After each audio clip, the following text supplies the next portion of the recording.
without any waste of time, let me introduce myself. My name is Nokuthula Tibia, and I'm the Senior Manager for Research, Planning, Monitoring, and Evaluation in the Seta. I'll be the one handling the matters of today in terms of directing the program. So in terms of the agenda, I'm just waiting for Kavela to share the agenda if you can. Otherwise, I can share it from my side if you can't locate it.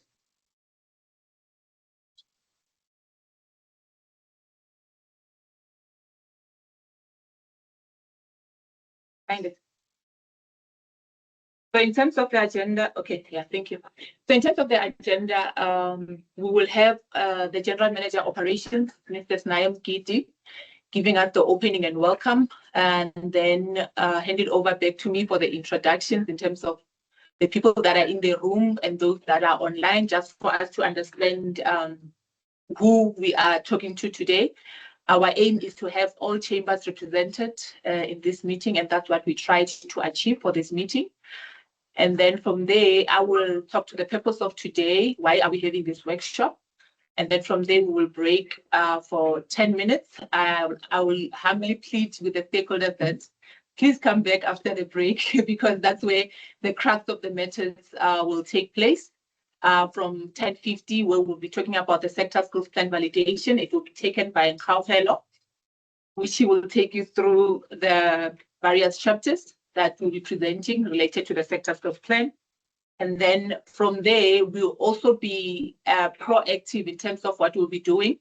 We have prepared a poll, right? It's online, it's there. It's like the poll, okay.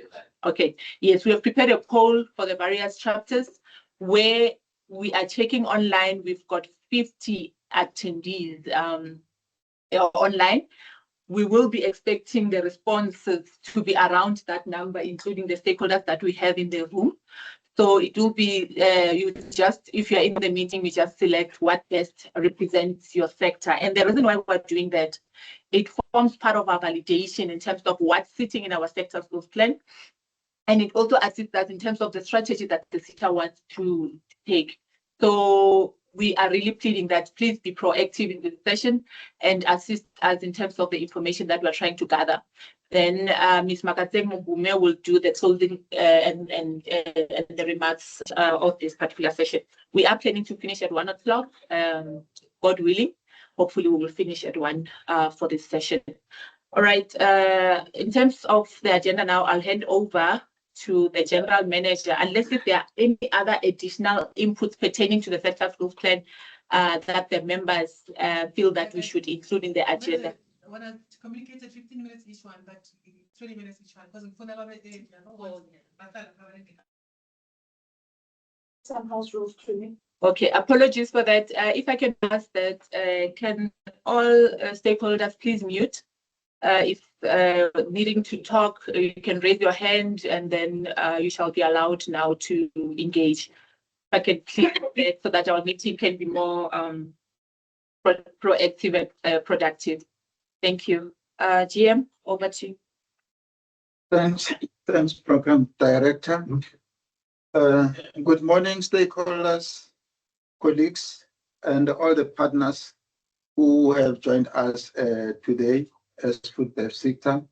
It is my great pleasure to welcome you all to today's sector skills plan, wherein we will be discussing the important points that relates to our sector skills plan. As Foodbev Seta management, we are truly grateful for your presence and commitment in ensuring that you are part of this session wherein we are shaping the future of skills development in our sector. As stakeholders and everyone who have joined us, it is important. This is an important milestone in our collective efforts to ensure that our sector skills plan, which is a critical document for our planning and implementation, it's not only responsive to the needs of the industry, but it should also shape the very voices of those who are actively driving growth, who are actively involved in the innovation of our sector, and who are actively involved in ensuring that there's transformation of our sector. And if you may ask me, who are those who are responsible for the implementation, who are responsible for the growth, who are responsible for the transformation of the sector? It is you, our stakeholders, who are directly involved. Hence, your presence here and your contribution into our sector skills plan is really important. I must indicate that your insights, your experience, and your recommendation into this sector skills plan, which we are going to discuss and provide some feedback on today, is really important in that it will really assist us in identifying the real skills gap. It will really assist us in identifying the emerging trends within our sectors. And also, it can even further assist us in identifying what are the areas that we need to further collaborate within the Foodbev sector. This session, members, is designed to foster meaningful engagement, to share the progress, and also ensure alignment between industry needs and the Seta interventions. Those, you will recall that there are some discussions or some thoughts outside wherein there's a fear that the Setas are not responding to the needs of the sector. And it is through these engagements that we will be in a position to ensure that whatever skills that we have identified should be the skills that will be able to respond to the needs of the sector. Therefore, your participation today, colleagues, is not just welcome, but it is actually essential that you do participate in this process of sector skills development.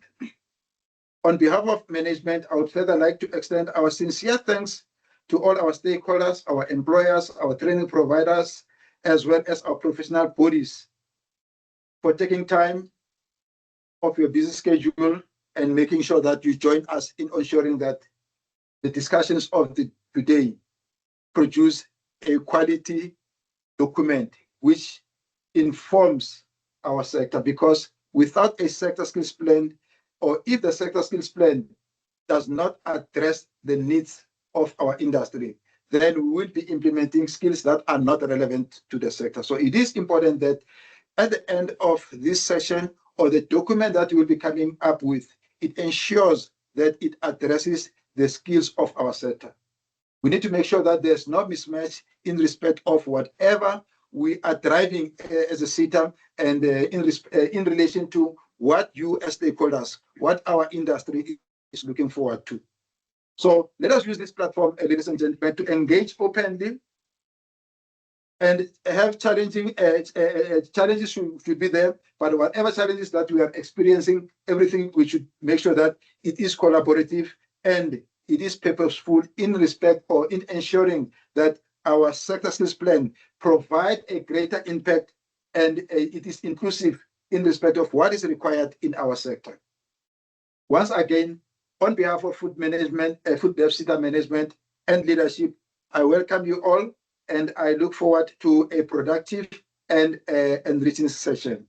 So, and I would have loved that to be with you throughout the session, but I've got other engagements that I will be have to go and attend immediately. You'll know that is that time of auditors I'm engaging. They are just about to produce the management report, so I'm busy engaging the final document in terms of with the auditors. So I will not be able to join you, but once I'm concluded in another meeting wherein we are engaging the auditors, I'll be coming back. But I'm looking forward to your fruitful discussion, and I thank you, Program Director.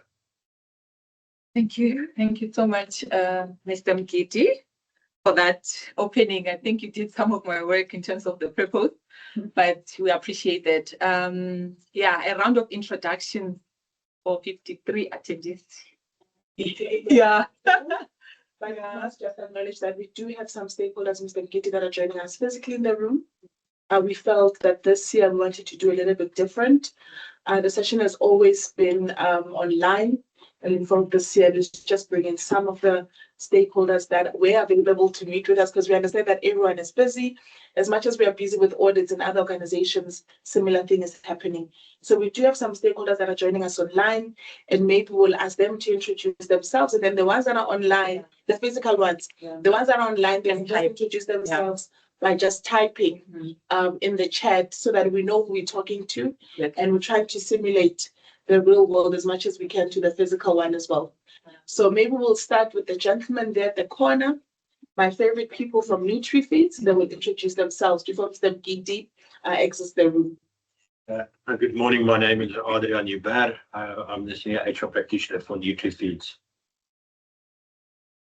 Good day, my name is Wilma Potgieter. I'm working for the group, group-wide. We currently Bird Holdings, and NutriFeeds is one of our subsidiaries. All right, thank you, ma'am. All right, no problem. Bye.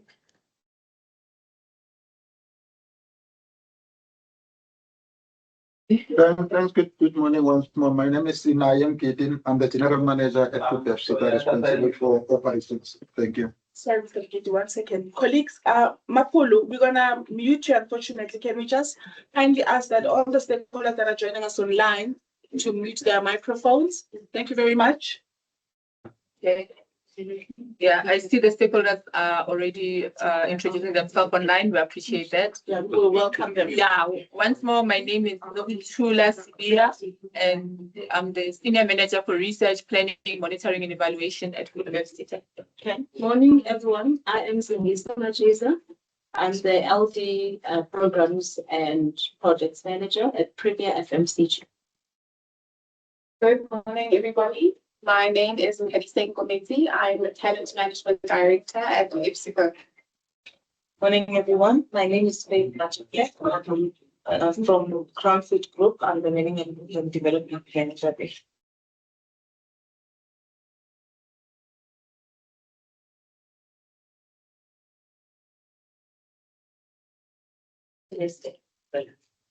I'm Vivian Govender. I'm the Learning and Development Specialist for Coca-Cola, as well as the SDF for Coca-Cola and Apple Cider.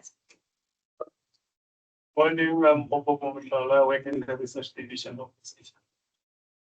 Good morning, everyone. My name is Nkapile Mambetamani. I'm the Learning and Development Specialist for Payment Brand. Good morning. My name is Alfred Nigura. I support Foodbev Seta. Morning, everyone. Able to community at the city. Morning, everyone. My name is Lucy Kumalo. I'm the Talent and Learning Coordinator from Ghana. Good morning, everyone. My name is Makateng. I'm Senior Manager for Stakeholder Relations at Foodbev Seta. Morning, everyone. My name is Kagiso Mchela, and I am in the Stakeholder Relations Department. Morning, everyone. I'm Salele. I'm part of the research team here at Foodbev. Morning, everyone. My name is Nkawelo Hasao, and I'm responsible for research and planning. Thank you.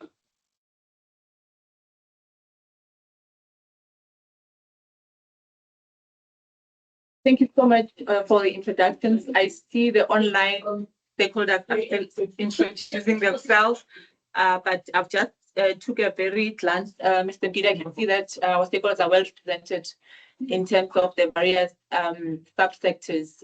Thank you so much to the stakeholder relations team for ensuring that at least we have a good representation for today's meeting. So I'll just continue with my talk, which the GM has made it easy.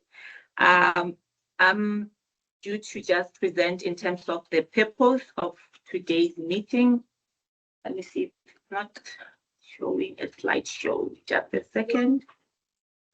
Yeah, I think now it's coming to the slideshow. All right, yes, thank you. All right, my job is very easy today. As I've said, that the GM has already made it simple.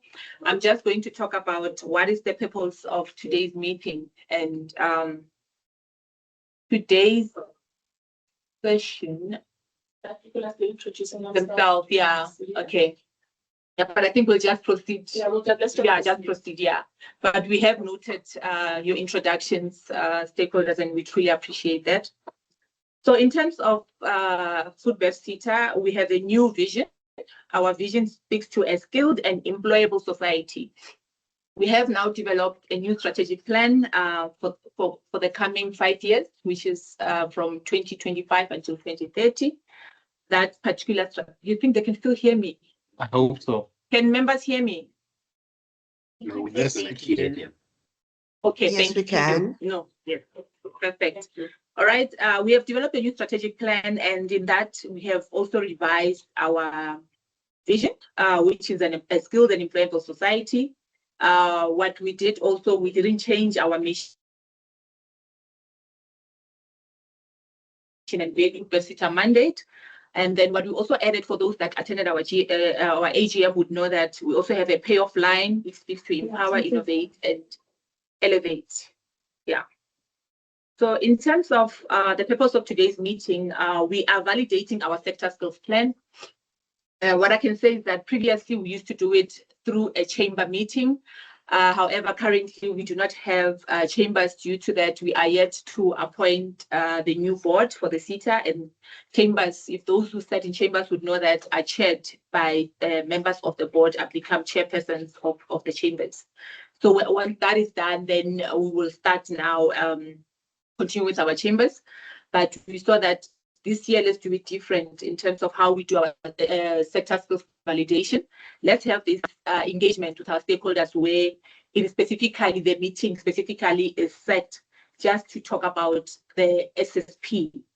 And that will help us now to reflect on the research that we have conducted, which will help us to guide in terms of the targets that we'll be planning. Those who know that the SSP, the purpose of the SSP, it helps us in terms of now setting our strategy going forward as a Seta. And it also helps us in terms of making sure that the targets that we set in our strategic plans really speak to the research, what research has informed us about. And then it helps us, this session will help us to be intentional in terms of what we need to include in our sector skills plan. Hence, your participation in this session will be very much important for us to draw a very good direction for the Seta going forward. So what we also realized in terms of the gaps or disconnects pertaining to the DG applications versus what is the WSP submissions. Our sector skills plan is mainly informed by the WSP submissions. As Nkampol is going to present, you will see that he is making reference to the workplace skills plans. So what will happen is that sometimes we get a lot of changes in terms of the sector skills plan, and in terms of the skills, and that now creates a misalignment in terms of us strategically planning, budgeting effectively, and also making sure that our grant funding programs are aligned to the sectorial needs. So that in terms of the changes that I've alluded to, creates that disjuncture. So I'll make an example. You'll find that in our top 50 list, we have listed all the programs, and you'll find that when stakeholders apply, they apply according to the list, because the list has been informed by research, it has been endorsed by stakeholders. However, post the application, it now comes back to change. There are those change requests that we receive, and those change requests now are misaligned to what is sitting in the sector skills plan. Now it bears the question that what has been applied for initially, is it sector driven, or is it now the SDP's interest in terms of what they've been accredited for? So they're applying for what they have been accredited for. So what we are trying to do today is to address the skills planning in terms of responding to the demand led. So we don't want to train for unemployment, for a lack of better words, as Setas. We are trying to train for a cohort that will be employable in the sector. So we're trying to get a sector that will be able to, create an impact in terms of the food and beverage manufacturing sector. And what we have also done, we are now creating those important critical elements that will, cut across various sectors. So when you're looking at the sector skills plan today, try to identify your subsector in the SSP that will be presented, and ensure that we are covering, the whole various chambers, so to speak. So in terms of validating our sector skills plan, essentially what we are trying to do as a Seta, we are trying to make sure that there's an adaptation in terms of the industry demands, and we are making sure that we respond to the emerging trends in our sector. And then we need to ensure that there is that equipment in terms of digital and technological skills, which are now the emerging skills or soft skills that have been identified. And then we also want to create that collaborative, working together to enable a workforce that is ready for fit for purpose in our sector, which is the food and beverage manufacturing sector. We don't want a situation whereby learners are trained, but they do not have either a placement or they cannot even start their own businesses, so to speak. So engaging in here and us now getting, the responses in terms of our validation, that whatever that we have responded to as a Seta is really responding to the sector. Hence the wording sector skills plan. It is not necessarily a Foodbev Seta document, but it's a document that speaks to the sector. So your engagement in this helps us also for our stakeholders to own the document, in terms of going out there to say, I was sitting in the validation and I did indeed validate that these top 10 skills that were presented by Foodbev Seta, these hard to fill vacancies that were presented by Foodbev Seta is really needed for the sector at large, not necessarily my company, but now speaking to the sector itself. So yeah, I think my job in terms of the purpose, that's what I needed to do, just to ensure that members are on board in terms of what is it that we'll be engaging on. Various activities will be taken by Nkaupelo in terms of now presenting the sector skills plan, and also us having that poll that will be posting on the chat. And as I indicated previously, we had 50-something attendees. Now my kids sitting at 62. So including the colleagues, the stakeholders that are in the room, will be engaging in those polls that helps us to validate our sector skills plan. Please do critique us. We are here for an open discussion. We are here to get your input. Otherwise, we wouldn't have set up this meeting. We would have just concluded the SSP and circulated to the stakeholders. But before we can even conclude it, hence we are sitting in this meeting. Thank you very much. I think we can open maybe for if there are any questions before we go on a break. Because after the break, that's when we are going to start engaging with the SSP. And the GM is still here before he leaves. Are there any questions? Yes, any questions related to the sector skills plan before? In terms of the expectations for the session, are there any in the room? We have one new person. Yeah. Maybe introduce himself. We've introduced ourselves. Thank you. My name is Eamon Abiyaya from King, South Africa. I work as a skills development manager. And my sincere apology for being late. I got caught up on another meeting at the office. Thank you. Ladies and gentlemen. Yeah, thank you. Thanks. Before I leave, just one, because it's one of the things that came up very strong from the auditors. Colleagues, please, and I think through our stakeholders going forward, even before we open the window, we will be sending some messages around the importance of when applying for an open window, that will respond to our critical skills which has been identified. One of the things that we find ourselves wanting is allowing stakeholders will apply for particular program, and later on then they change to a program which is not on our sector skills plan. So colleagues, it's really, I must say, as is we're just ducking and diving around to justify that, to say why because now they look into, we've got our sector skills plan, but about 20% it's not aligned to what is in the sector skills plan. So they say we are contributing to skills that are not relevant to the sector because it's not in the sector there. But obviously we will try to indicate now there was a motivation, there is this, these things have changed, but those things sometimes with auditors, we are not able to.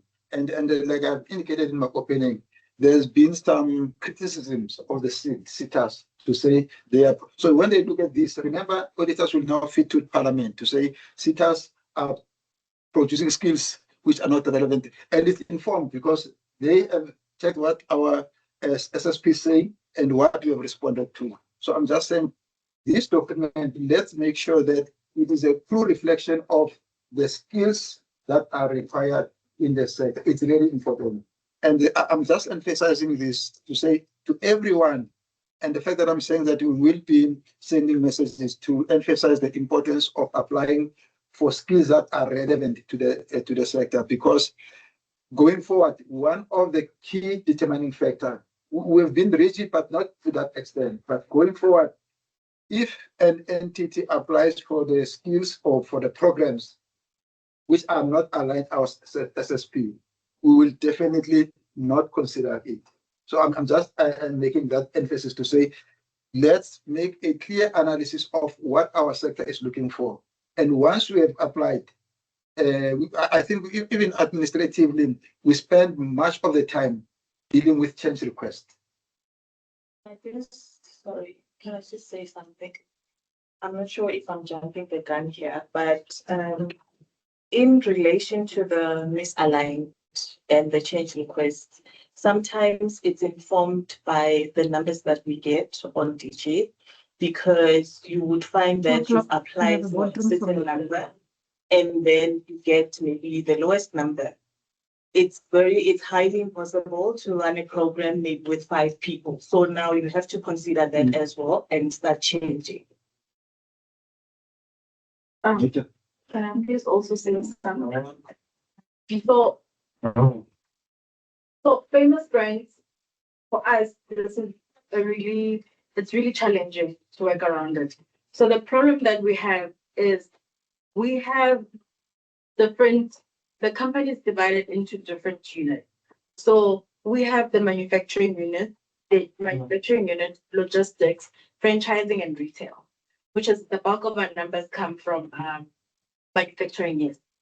But we also have employees that are in logistics, that are in franchising, and so forth. So you find that most of the time, the programs that cater to their needs, example in logistics, maybe we want to train inventory controllers, is out of what is critical for Foodbev. That's the challenge we find ourselves sitting with, because we apply for these other qualifications and we don't get approval for that. But however, within the organization, it's what we need. So that is, we don't know how to really maneuver that. Before I leave, important point, but some of these things, maybe through discussions, they will be factored. But just what we have indicated as an example. And I'm going to tap on the point, and maybe now going forward, colleagues, to invite me so that I can come and have a look what's happening in the plant. And I'll tell you why. Not long, I paid a visit to Nestle somewhere in, what was it, somewhere along, what was that area? To Bluestone, along this. And we also went to Amastra, like in one of the assessment centers there. And I'm just tapping on your point to say, when they were taking us through, the way my eyes were so open around the issue of logistics, inventories, how they do things, the packaging, all those areas. Then, but my next question, tapping to what we are saying, then I say, but why are these things seem to be very important for our sector? But why is it not factored in our SSP? You get me? But it's precisely because of those reasons. You are correctly saying, no, it's not factored in, but it cannot be by accident that it's factored here. There must be input coming in. You get what I'm saying? You are saying it's not there. So the correct question is, whose problem is it that is not there? Because maybe stakeholders, we don't, because it's a reflection. So hence we say this is important. Like I'm here, we are just quoting one, which I've personally observed, not with famous brand, but with this, to say that part of logistics and whatever inventories. And when I saw it there, then I said, this area is really so sophisticated. It's the way they are also even applying artificial intelligence in that whole system, then in that value chain. So, but all what we are saying, then we are correctly placed here that we look into these things when we produce our spoil list, that we ensure that somewhere where is it covered, whatever, so that we can do. So it cannot. We shouldn't make it exclude that it's not there, because the moment it's not there, and it's supposed to be there, then somebody did not make those inputs. And even sometimes, even after we produce the document, then you give it to your stakeholders. This is not what you wanted. Oh, at least if there was consultation in respect of, you get me. We do get those comments to say, no, but this is not a true reflection of what we want in our sector. We don't train this. We don't. But the information we've got, we get it from the stakeholders through WSPs, through primary research, direct engagements with the chambers and other stakeholders. My team will go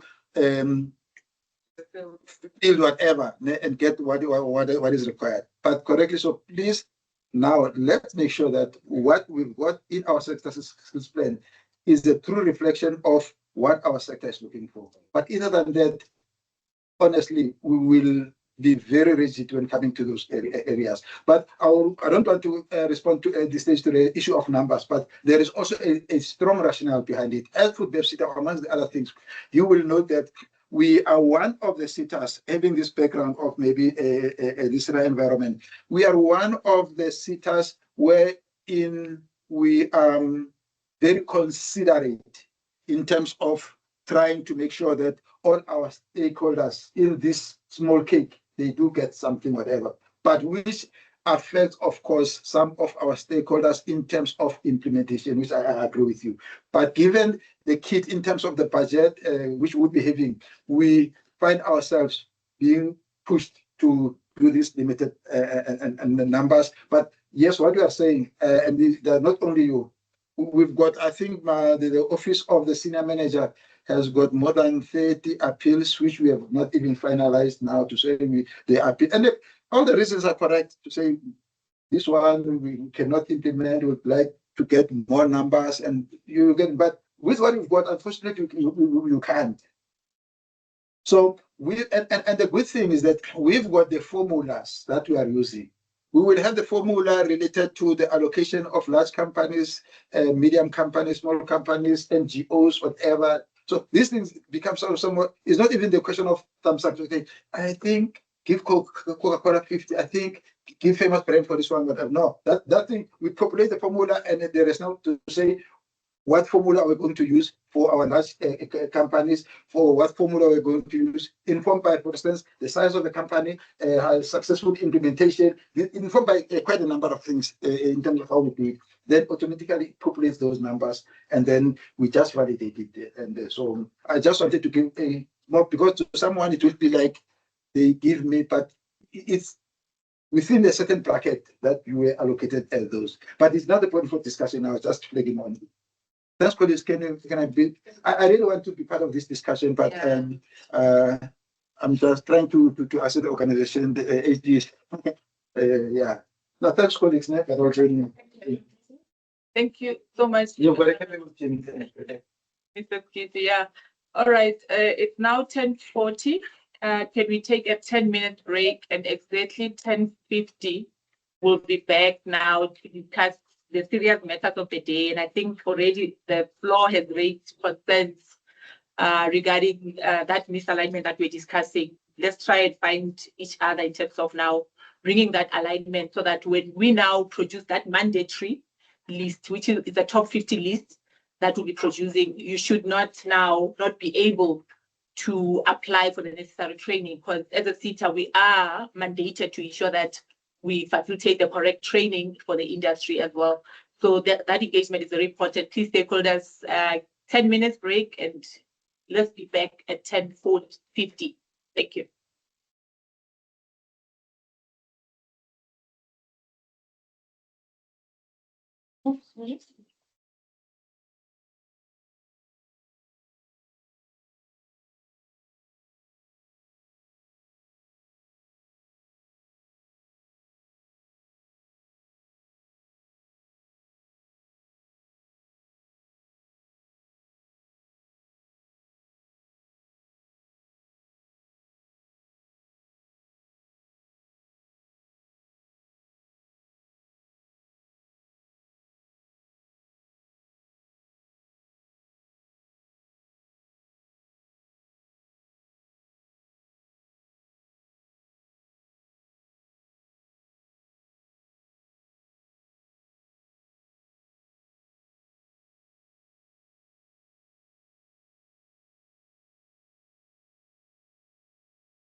Good morning once more, stakeholders. It's now 10:50. Can I see maybe with the sign in terms of thumbs up to show that you are back in the meeting? Thank you. Yes, let me know. Thank you. Thank you.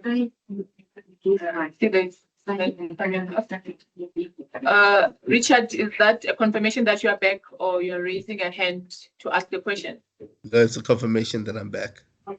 Oh, thank you so much, Richard. Much appreciated. Okay. All right. I think most stakeholders are now back. I will now hand over to my colleague, Mr.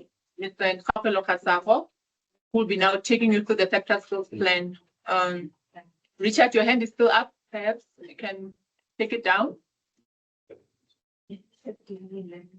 Okay, over to you, Nkapelo. You can proceed.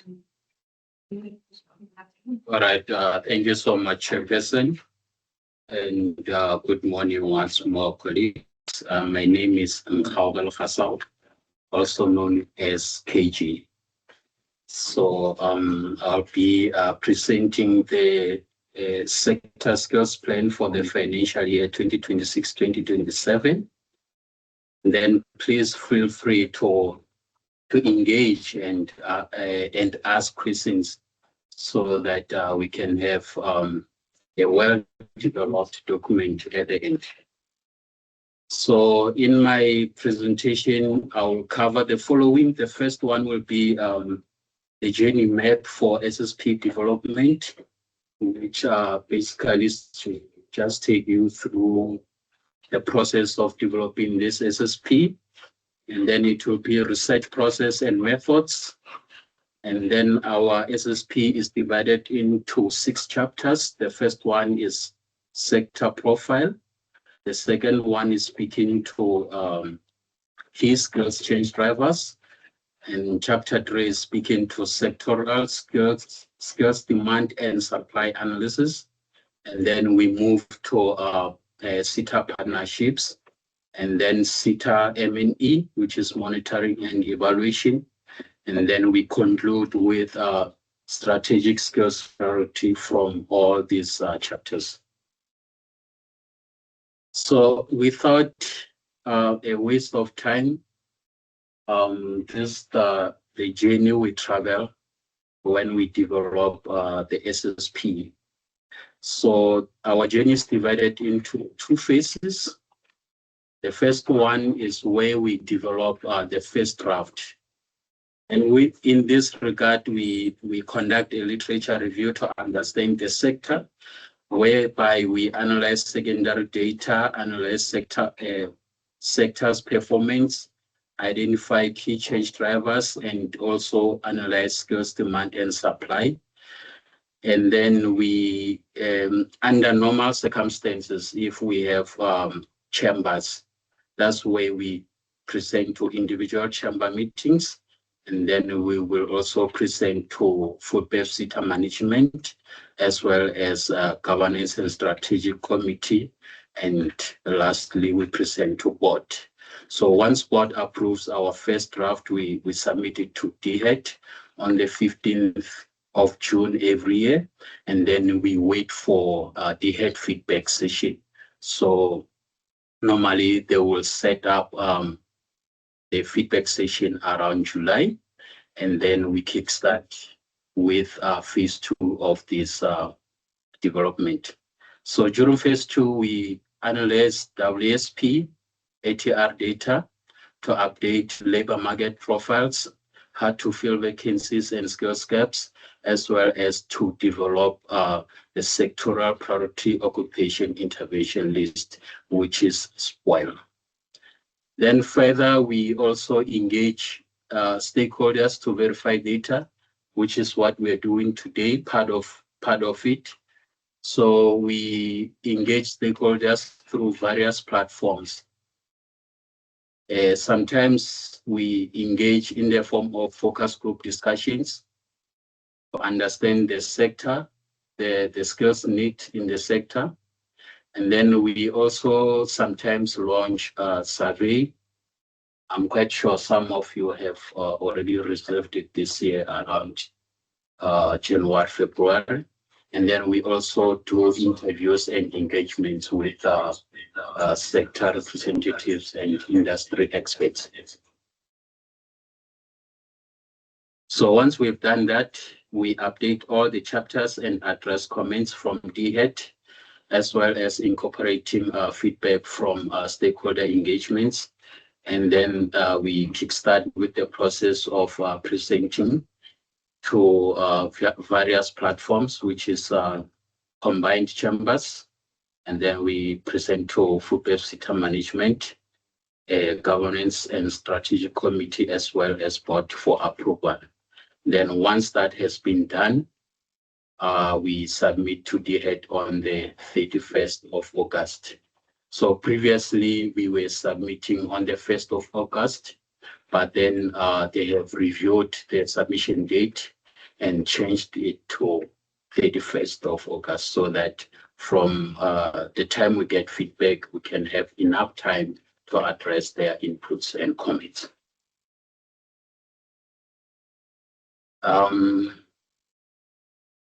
Before I proceed, it's just a smaller question that we want to ask in the form of a poll. No. Yeah.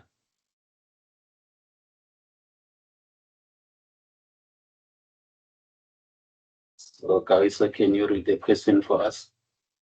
Because I'm unable to see it here. Okay,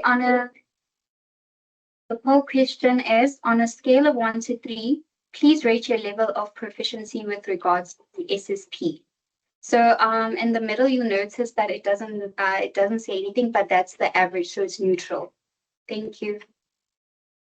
Yeah, so we just want to understand how well informed are you with the process of developing the SSP, so that in future, maybe when we present, we can try to go to those little details as far as we can.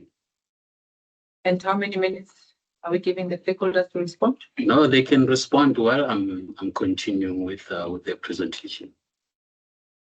But currently, we only have 5 responses, stakeholders. If you can click good, average, or excellent in terms of what has been put on the screen.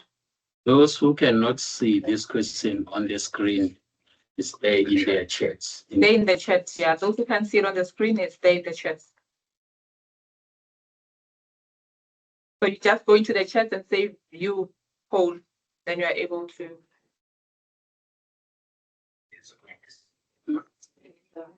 In the room, you have to join. Yeah, those who are in the room, and then those who are online.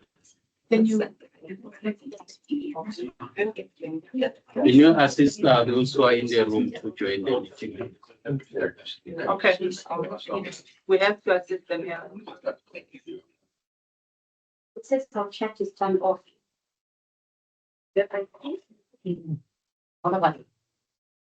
Okay, colleagues, while they are busy assisting those who are in the room to join the meeting, I'll proceed with the presentation. So in terms of the research process and methods used to develop the SSP, the research methodology used to develop this SSP was concurrent, which is a mixed method design in which both qualitative and quantitative methods were used. So in some chapters, you will see both the methods were used, qualitative and quantitative. And basically, this is due to we want to strengthen our data through triangulation of that data. And then the data collection method used, number one, like I said, we review global literature and existing Seta reports. And then we also analyze analysis of WSP ATR data, economic and labor trends as reported by Stats SA, as well as Quantec is data and all other secondary data that we have access to. And then we do focus group discussions. It can be either virtual or physical, and interviews with industry experts, employers, and service providers. And then we also do engagements with Foodbev Seta management, stakeholder consultative workshops, and the accounting authority. So in terms of stakeholder consultative workshop is what we are currently doing today, just to collect data from the stakeholders and also make sure that the data that we have currently we validate it, so it's triangulation of some sort. So moving right along to chapter 1, which is speaking to sector profile. So just to give you a brief background before I can move to this table. So Foodbev Seta offers services to all the companies that are registered in the SARS database, and whose main activities are processing and manufacturing of food and bev products. So these companies are classified according to standard industrial classification framework, which is in short SIC code of South Africa. And then they are further grouped according to their chambers and allocated its own SIC codes. So in the Foodbev Seta, we have 5 chambers. The first one is production, processing, and preservation of meat, fish, fruit, vegetable, oil, and fats. And then it has got its own subsectors, which is meat industry, fish industry, fruits and vegetable industry, as well as oils and fats industry. And then we have the second chamber with the code of 302, which is specifically for dairy industry. So the chamber is manufacture of dairy products, and the subsector is just one, which is dairy industry. And the third one is 303, which is manufacture of breakfast products. And then we have grain mill industry under this one. And then the fourth chamber is food preparation products, which has got baking industry, confectionery industry, snack industry, as well as other food products industry. So for food products industry, we're referring to manufacture of macaroni, noodles, and similar farinaceous products, and then as well as manufacture of products, NEC, manufacture of spices, vinegar, yeast, egg products, soups, and other food products. So the last chamber is wine, is manufacture of beverages with the code 305. And then we have the subsectors. We have wine and spirits industry, we have beer and malt industry, and then the last subsector is soft drinks and water industry. So colleagues, before I proceed, I would like to ask the members who are in this session, which chamber are they representing? So those who are not linked to any chamber here, I think the last option is what is others, né? Yeah, so please launch the, yeah. Funny. Yes. Preparation of animal food, is that 304 one? Will that fall under food preparation? Manufacturing of animal food. Animal feed. Animal feed, yes. I don't think we have it. You can put it under the production and preserving of meat, fish, and that chamber, because that secret falls into the. Yes, it's that one. Yeah, I forgot. Yeah. So is it Can you just go back to the previous slide? This one. It shows the see? It's okay. Oh, it's gonna do it. Yeah, 301.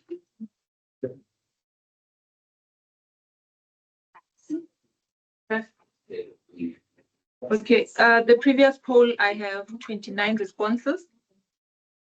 And we have almost 70 stakeholders online.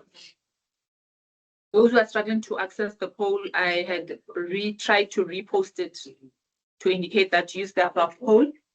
Understand that the stakeholders that we have here, some of them don't have access, but if we provided, can we invite them? Okay, we'll try to provide you access so that you can still fill in your poll even after we have passed that particular poll. Currently for the second poll, let me see the responses that we have. We have 24 responses. Stakeholders, can you kindly please do engage in the poll for us to know who's in the it will greatly assist us because currently we are on 26 responses. Just the click of a button in terms of the subsector that you are representing today. I mean the chamber that you are representing or subsectors that you're representing today. Yeah. Chambers, yeah. Yeah, colleagues, except for the bit, let's see. There's also a question here from Danielle. She says, I'm having a lot of more than one category. How do we indicate this on the form? Because I'm sure it will be the same. Yeah, I think you can select the most relevant one because there's no option to select two. For now, you can select the most relevant one that maybe in terms of Foodbev data. Yeah, I think you can select that one. If you could have selected two, but the most closest one related to us in terms of the business process within the plant. Yeah. Yeah. Yeah, those that are unable to use the phone. So, yeah, okay. Is it fine if maybe as long as you are in the meeting, you should be able. Because Natasha says she's struggling. In the chat, did she check in the chat? It's in the chat, Natasha.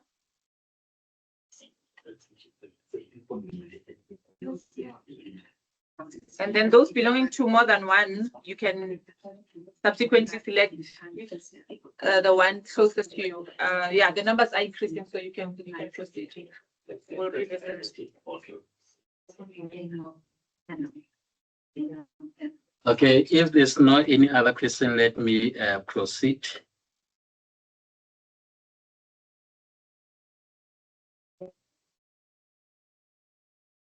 Colleagues, for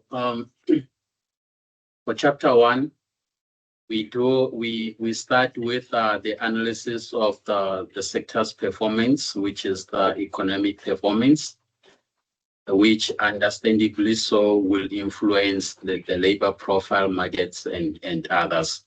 So what I'm presenting here is just a snapshot of how the sector is performing in terms of those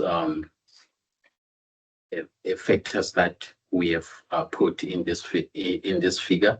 So I'll start with the imports and exports. Colleagues, if you can see, the imports and exports have been increasing in the previous 3 years, meaning from 2022, 2023, 2024, they were increasing. So in terms of imports, they were increasing basically due to higher demand of food products in the country. And then for exports, they were increasing basically due to also the higher production of food products like nuts, orange juice, maize meal, fruit juice, and the cider. So this is part of the strategy in South Africa to make sure that when we increase export products, our companies can make more profit. So I can say it means in terms of imports, we've been exports. I mean, we've been doing well. which means that imports and exports, they filter into the trade surplus. That's why if you can see in this figure also, the trade surplus were going up because the trade surplus is calculated from imports and exports. And then also the turnover has been increasing significantly in the last 3 years. In this figure, colleagues, we are presenting from 2021 because we're still waiting for Statistics South Africa to publish the stats for 2024. So hopefully we will get the statistics before we submit to DHET, or if we don't get, we'll update next year. So also, if you can see from 2021, the turnover has significantly increased from about 516 billion to 700 billion, which means that the industry is doing very well in terms of economic performance. And then let me move to employment. In terms of the employment, as you can see in the figure, colleagues, in 2023, the employment was very low. Is due to, still remember around 2023, that is when we had the challenges of load shedding. And then it means that there was, on the other side, high input costs. So other companies had to lay off some of their employees to keep up with the challenges of load shedding. But then after we managed to maneuver that challenge, that's when the employment started to increase. As you can see now in 2025, we have over 200,000 employees in the sector. And then also this is due to high increased production in the sector. And then now those employees that were retrenched during load shedding, now they are coming back into the sector. So with that being said, you know, like in terms of the levy paying, the contribution to skills development levy is reliant on the number of employees and also the annual payroll. So if the company is employing more people, then the annual payroll is going up, and then we start to see more people and more companies, contributing to skills development levy. Hence, you see the number of companies that contributed to skills development levy has increased from 4,442 in 2024 to 4,468 in 2025. And then hopefully we, as the Seta, we hope to see these numbers going up so that the Seta can also have enough revenue to support the skills development in the sector. Before I proceed, is there any question from the floor?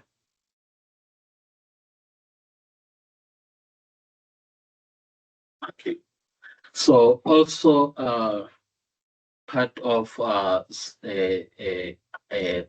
analysis of the sector performance, we want to see how the food and beverages is performing against other manufacturing industry. In like we have manufacturing, then we have I can say it's industries without manufacturing. So as you can see in this figure, colleagues, food and beverages manufacturing is always amongst the top the top industry in terms of the sales and revenue or percentage contribution by manufacturing subsectors. And then, as you can see, in 2024, we always around over 20%. So 2022, it was 24%, and 2023 it declined to 23%. It might be due to the reasons that I mentioned previously, the challenges of load shedding, and then now it has bounced back to 2024. So as compared to all the 8 subsectors within manufacturing, we are always amongst the top. So as part of the economic analysis, we also do, we always do check factors influencing the economic performance of the sector. And then in this presentation, colleagues, we have identified 4. Please pardon my numbering there is supposed to be 1, 2, 3, up to 4. So the first factor that we have identified is related to domestic demand. So we are saying population growth influences organic consumption, while urbanization drives demand for the convenient option. So in actual sense, what we are saying, rising incomes offers opportunities for premium products, but economic downturns can deepen the spending. So it's just a matter of, if population is growing, it means there will be demand. So those of us who have done economics, it's just the law of demand versus spending that can. Yeah. So the other one I've already touched on it is exports and imports, whereby a strong export performance generates income, more income for the sector at the companies, and then also economic conditions. So economic conditions, like we're speaking to a consumer price index, which is CPI, and then we're also checking, the tariff and other factors that are affecting economic conditions, and then we conclude with supply chain dynamics. So the supply chain dynamics, I think what we have already discussed, you move your products from your company or from the manufacturing plant to the consumer. So it's just those logistics that might also affect economic performance. So colleagues, in this chapter, we also do analysis of employer profile. I have already highlighted in that figure, just that snapshot. So I'll just go through employer profile, and then after employer profile, I'll go to a labor profile. Then I'll also pause for colleagues to ask questions. So as per the SARS database, we have about 17,886 registered companies. And then from this 17,000 registered companies, only 4,468 are contributing to skills development levy. And then which is concerning, because we have a larger number of companies. So what now we need to determine is to check how many are active, because that SARS database doesn't indicate which companies are active, which ones are dormant. So we just analyze it as it is. But nevertheless, from these 468 companies, the Seta managed to generate over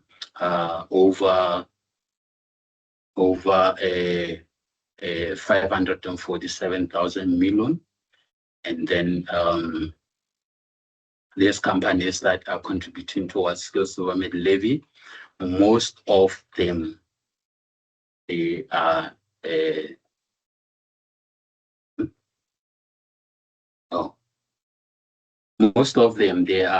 small companies. By small companies, it's based on the number of employees as per the classification from DHET. So you might find that according to the number of companies, yes, is small, but that company is making a lot of money. And then it is followed by a medium, which is employing 50 to 149 employees. And then lastly is large companies by 5%. And then we're also interested to know the geographical distribution of these entities. So as it is shown on figure 4, these entities, most of them are located in the Western Cape, and then followed by Gauteng province, and then in KwaZulu-Natal we have 12%, and then the rest of the provinces, like we have smaller numbers of companies contributing towards customer levy. So I'm not sure if stakeholders, you do agree with this distribution, but according to our analysis, most of the companies are located in the economic hubs of the country, which is basically, Gauteng, Western Cape and KwaZulu-Natal, like is the coastal areas. So most of the company, it makes it easy when they are exporting. Hence, most of these companies are located there. Yeah, maybe just to add, you're talking about the head offices, right? Yeah, it's the head offices. Yeah. Because normally when they complete the WSP, they'll be referring to head offices. Some companies cut across. When they register. Yeah, same when they register, then it will be the head office. Some they do cut across, but what we record is the ones that are in terms of the central office for that company. So colleagues, in terms of our labor profile, I've already indicated that for this year we have recorded over 200,000 employees, which is about 3.5% from what we recorded in 2024. And then most of these employees that we have recorded, they are Africans. So Africans contribute to about 65% of the employees in the sector. And then in terms of gender distribution, the sector is employing more males than female. As you can see, the sector is employing about 57% as compared to 43% of females. This might be basically due to the fact that some of the work done in the sector is labor intensive. So some companies, they prefer men because they are more stronger than females. Yeah,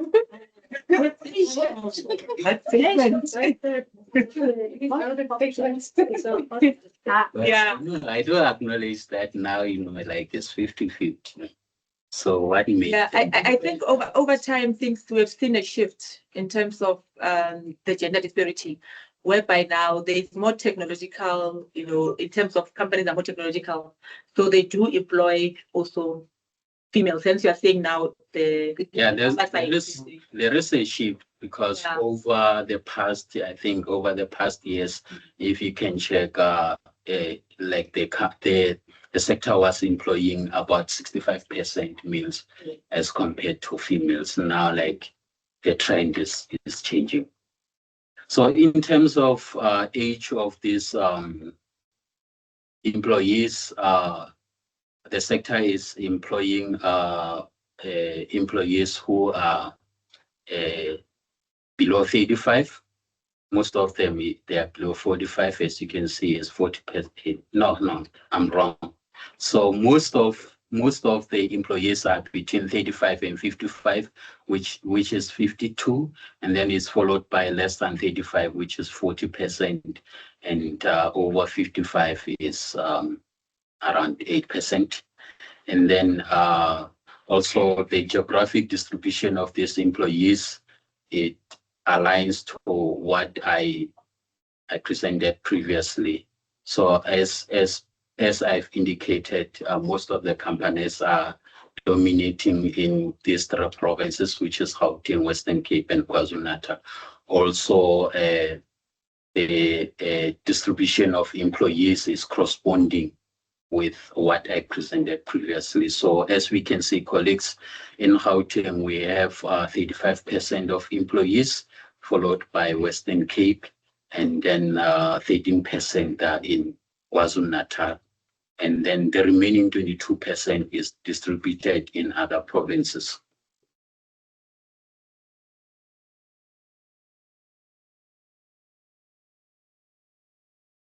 So colleagues, figure 6, we are showing the race distribution for occupations.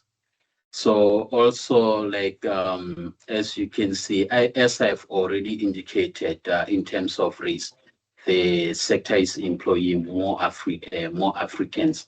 So even in as we can see, figure 7, across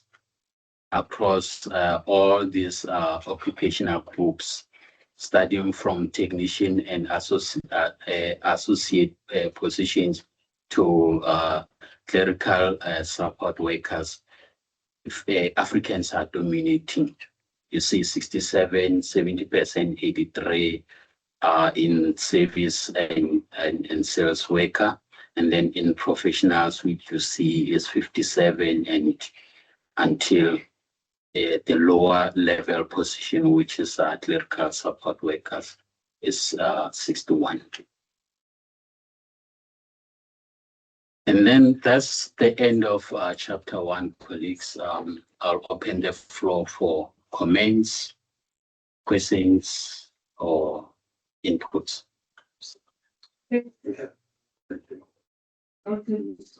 Yeah, just a question from my side. Has it shifted much from last year's research? Last year's data? Yeah. No, my colleagues will add, but we don't see that significant shift in our data, except for like other vectors, the imports and the labor trends. That's when now we start to see like the labor trend is changing as compared to the previous 5 years. But my colleagues can also add, because they are the ones who are really hands-on with data analysis. I think talking to the labor corporate, I think there is a small shift that you can see, especially with females. You do find that the upward trend in females in managerial positions, professional positions. So there is opportunity in those categories to advance female transformation there.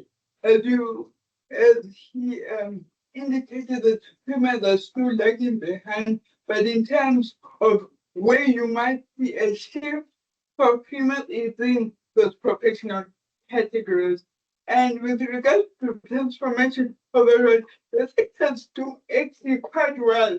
It is above average in terms of you are seeing more previously disadvantaged in your managerial position.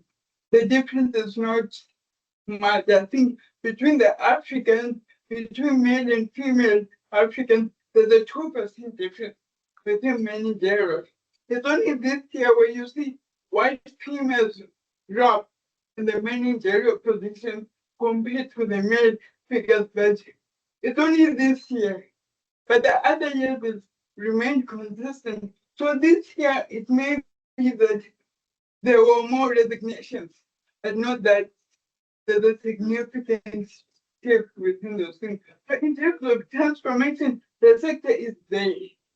But females are still lagging in the sector because of probably the industry is highly manual, and so you do not get an influx into positions in the sector because of the connotation of no, it's more manual and we can't get females in this position. So yeah. I've noted the hand from Amos. Lisa. You can come in, Amos. No. Yes. Good morning. Morning, Amos. Good morning, ma'am. How are you? And good morning to everybody. The question that I have is I just need to check whether have we checked what is the GDP contribution of food and beverage sector in the country, number one. And number two, I'd like to check whether in terms of the new Employment Equity Act, in terms of quotas, how is it going to affect the business of companies and also the business of Foodbev Seta. Thank you so much. Thank you, Amos. We have noted your question. The next hand I'm seeing is Tabise. Can come through. Thanks, Chair. I was just reflecting on the workforce profile, and 8% of the profiles over 55%. So what is the year-on-year trend? Maybe not even year-on-year, maybe over the past 5 years. Are we seeing a trend in the increase of this age of this cohort? And what does it mean for us in as far as the retention of that institutional memory? Is that something that shows up in the sector skills plan, or is that a consideration that we have for the 2025, 27, 26, 27 plan? For that, I don't see any other hands. So it's 3 questions that you have. The 2. Yeah, Almost the first one was or next. Or there are also comments. Needed. All right.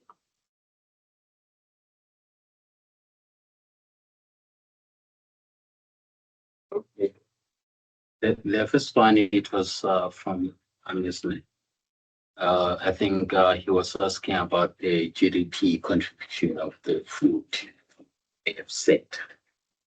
So I think with this one, we always try to get the exact figure, but the issue is that when they publish is the contribution of the manufacturing, including all those other 8 subsectors that I have mentioned.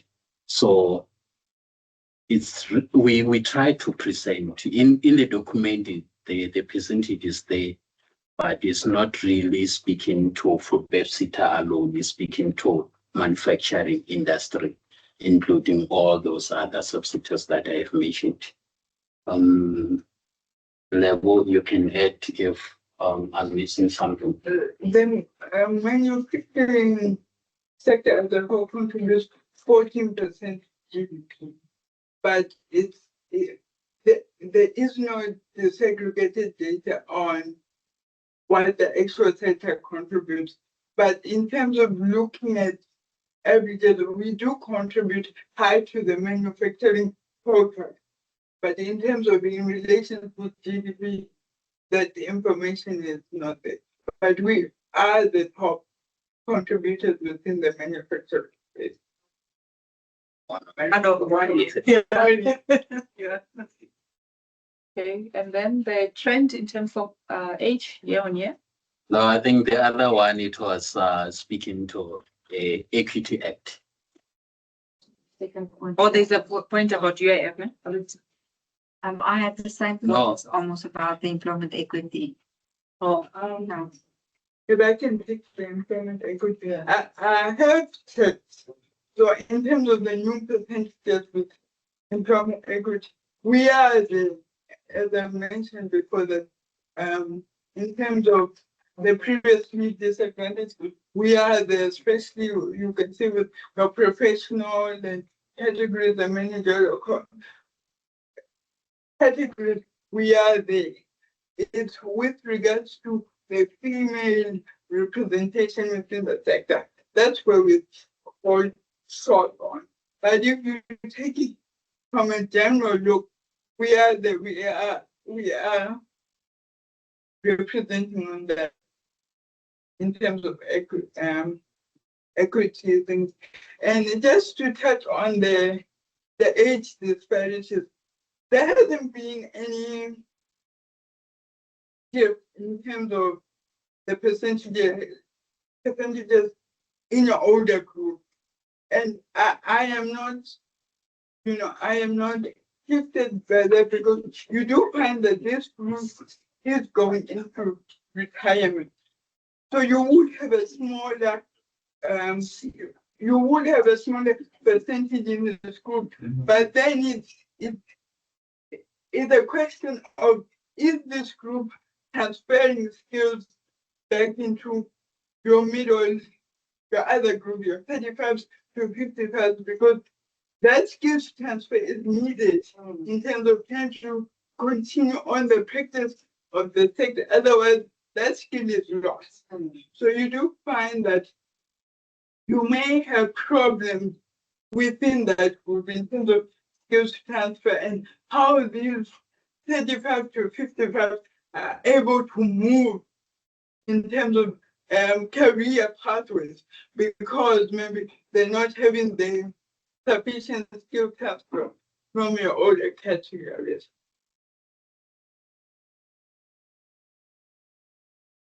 I just wanted to mention, it's just a note, I think with us doing the new sectoral and, you know, the EIP targets, we have to come up with 5-year plans. And I think in future that's going to influence these statistics a lot. Because, okay, we're not allowed to, you know, and we don't want to fire anyone, but we have to come up with creative ways. Because now on your lower levels, on your semi-skilled and unskilled, you'll find that there's an overpopulation of Africans. So now you must get Indians and colored to train to get into those positions, because they're not there. And it's not only on the technical side, you know, it's even on other occupational categories as well. And we will have to come up with creative ideas. And I mean, we need to do something then if the African males are going to exit your company then.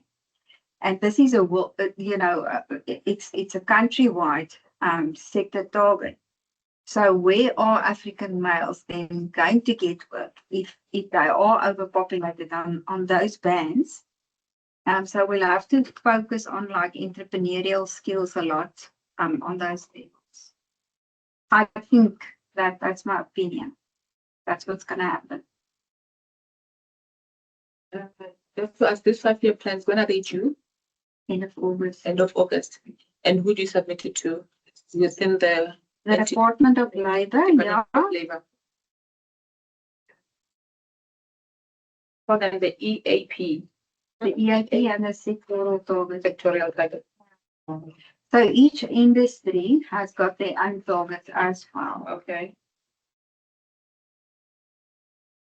So the manufacturing has got, I guess. Yeah, I will send you the targets. Oh, okay. Thank you so much. Okay. All right. The last question from Tariseng.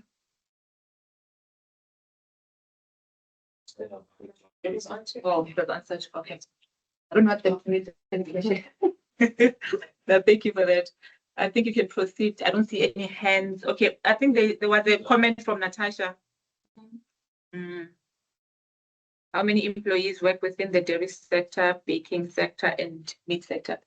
I think, Natasha, we can share our subsector plan. Then it should be able to provide the data that you are requesting. That's going to make it easy. They're not yet updated. No, I'm talking about the previous ones, the approved ones. Remember, the change will not be so much from the previous subsector plan. Yeah, we'll definitely share. We'll get your contact details, and then we will share the subsectors for the subsectors that you have asked questions about. Yeah.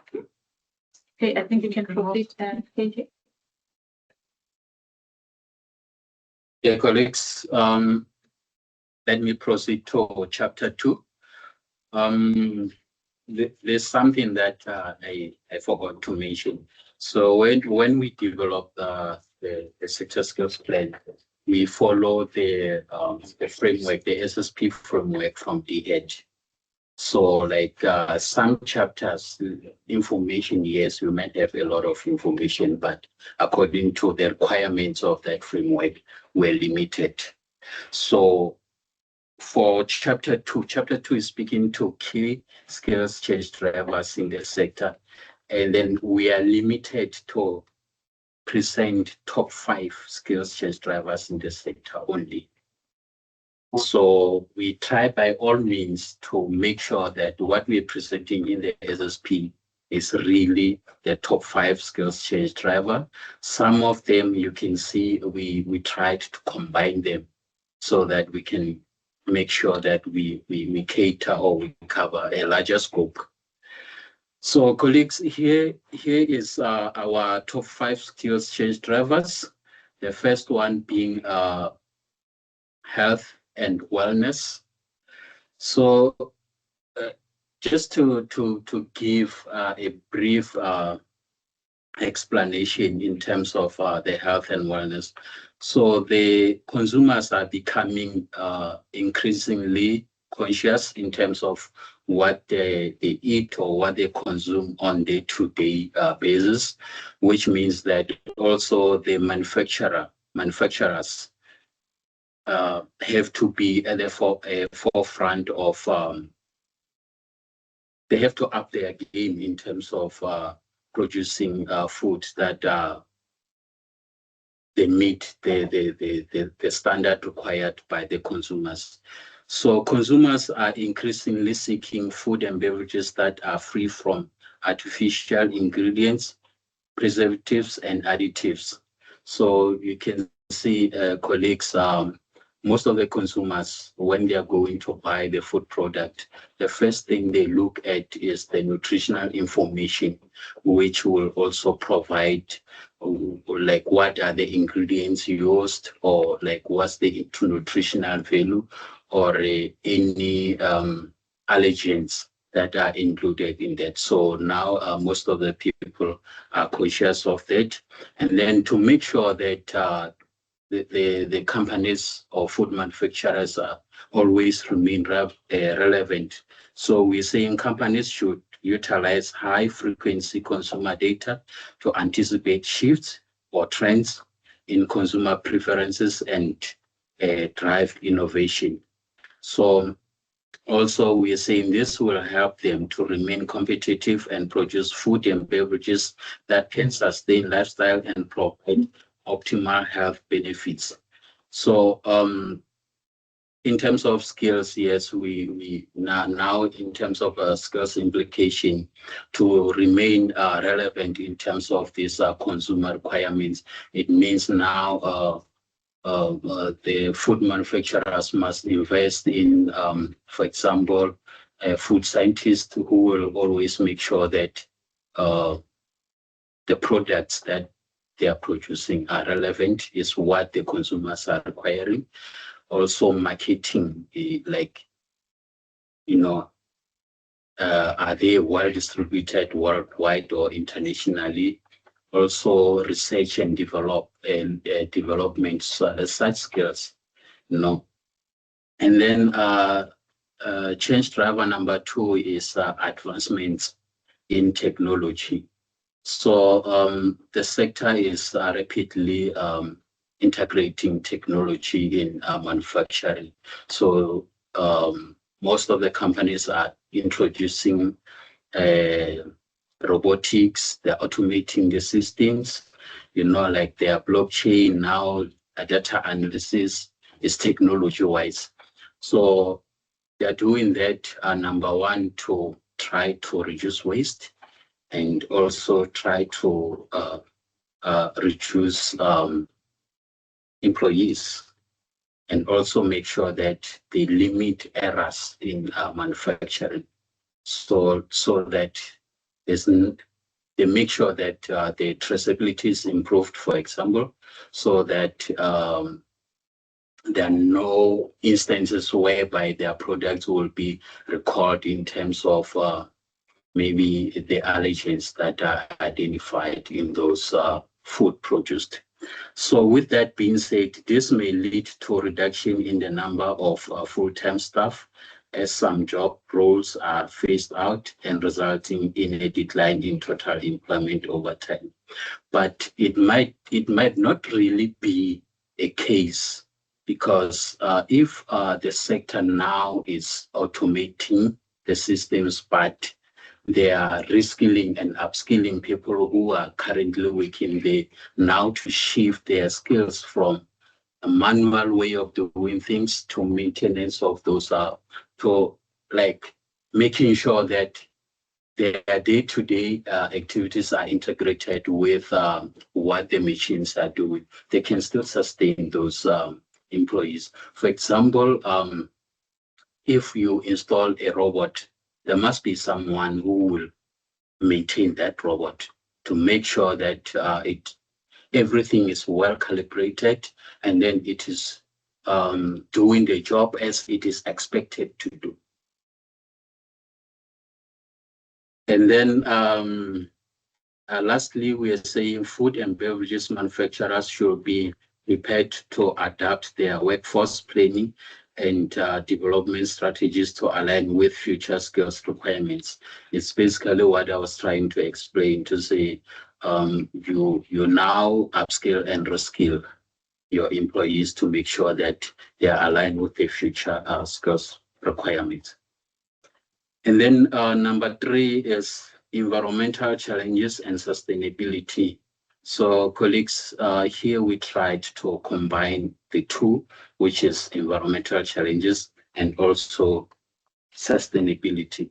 So food and beverages manufacturing sector is vulnerable to climate change because it relies on agriculture and global supply chains. So anything that affects the primary agricultural sector will definitely filter into food and beverage manufacturing. For example, if there is a continuous drought, basically it means the agricultural sector will produce lesser raw material, which will also filter into us. It means if the raw material is less or is of lower quality, it means also the food products, the quantity that we produce, we don't have a choice to lower them or to import from other countries, which means now the profit is affected. So there are so many initiatives to make sure that we are the sector or the sectors in the country are sustainable, and they make sure that we comply, we try to comply. So for example, we have issues of global warming, we have issues of air pollution and water pollution. So the UN, which is the United Nations, will come with different strategies to make sure that we limit we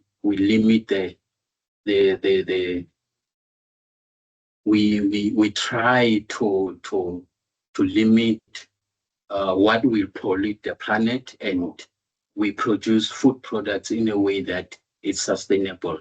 That was just an example. And also on the slide, we put the Paris Agreement, which also aims to enhance global resilience to climate change and reduce greenhouse gas emissions through international cooperation. So these are part of the initiatives that I have mentioned, that like there are so many initiatives to make sure that we fight the issue of environmental challenges, and then also we produce food products in a way that it is sustainable. So with that being said, now green skills are topical. Just energy transition that was launched by the Office of President a few years, I think 2 years back, is now topical.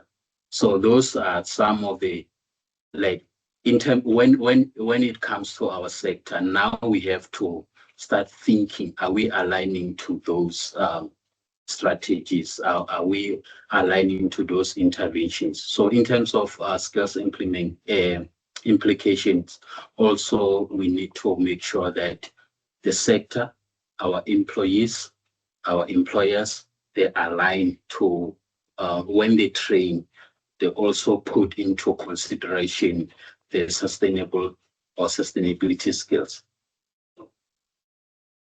And then the fourth one is population growth. Population growth research has indicated that global population is expected to reach about 8.6 billion in 2030, and then to reach about 9.8 billion in 2050. If you can check from the population that we have currently, it means that by 2050, the population will have multiplied almost exponentially. And then which now means that also food manufacturers must up their game.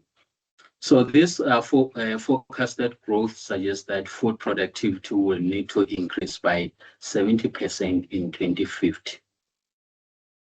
And then this constant growth in population and urbanization will require the food and beverages manufacturing sector to develop a sustainable food production system to withstand population demand, to withstand this population demand, and also to adapt food production to the impact of urbanization. Businesses will need to increase the shelf life of products. So it means now food scientists, food technicians, they must up their games to make sure that the food that we're currently producing will be able to, like the companies will be able to produce enough food in future to accommodate this growing population. So it means now there must be a new product innovations. We must come with new ways of producing food.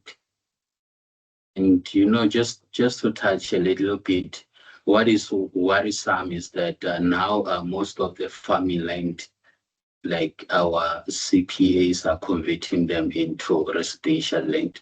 So it means in future food production might be very challenging.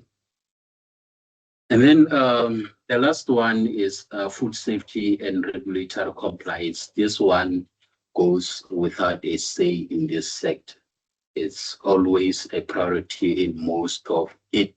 Let me just say in all the companies, to make sure that the company or the manufacturer is producing food that is safe, and then they are complying with regulatory compliance.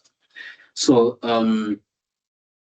as I said, the food and beverages manufacturing sector operates within a stringent regulatory framework to safeguard consumer safety, product quality, and environmental sustainability. So regulations such as hazard analysis and critical control point principles mandate robust food safety management system is what is always important in the sector, and also compliance with these standards requires rigorous quality control measures throughout the production process and adherence to labeling regulations. So in terms of skills implications, it means that our employees, more especially our production workers, they must always be reminded of these regulations, and also the R&D, which is research development, always they must come up with new ways of making sure that the food are produced in a safe environment, and also make sure that the sector reduce food loss and waste. And then on top of that,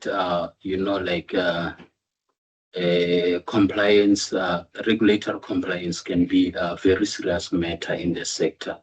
There are some companies that are still closed now because they were not compliant. So taking example, a few years back, there was an outbreak of listeriosis. And those companies where that outbreak occurred, still closed now. which now means that it affects it.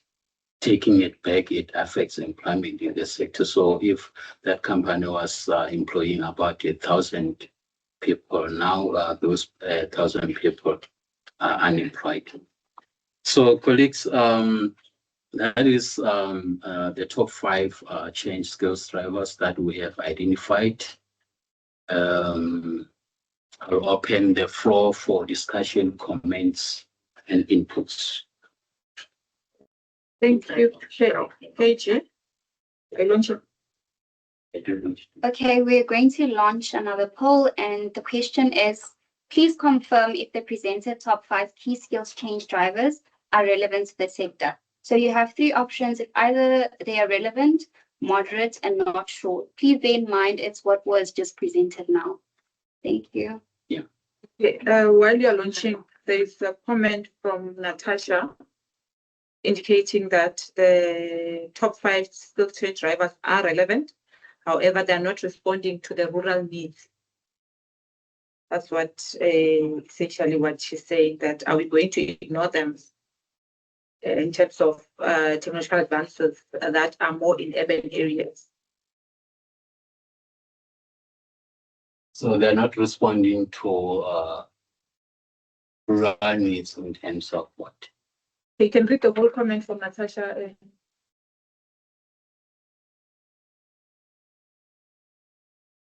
Okay. I'm worried that the rural needs are being ignored because of the urbanized concentration of companies. These top 5 skills drivers are valid, but don't create employment opportunities in rural areas. Earlier, it was said that training needs to lead to potential employment. Learners cannot move to urban areas to be exposed to these companies, as stipends don't allow for that. Therefore, in rural areas, old-fashioned jobs are still the most prevalent. Are we going to ignore them because of technological advances in urban areas? Natasha, perhaps you can come to the floor and perhaps share with us what type of change drivers would be predominantly for rural needs. I think that input will be appreciated from our side. Hi, can you hear me? Yes, we can hear you.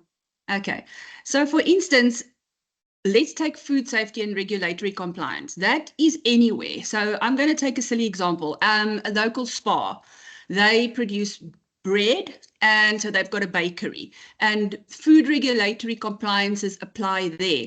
But when we start looking at skills that are prevalent now, like we were saying, you know, food safety technologists, scientists, those kind of learners who need practical exposure, they won't be able to get exposure anywhere in a rural area.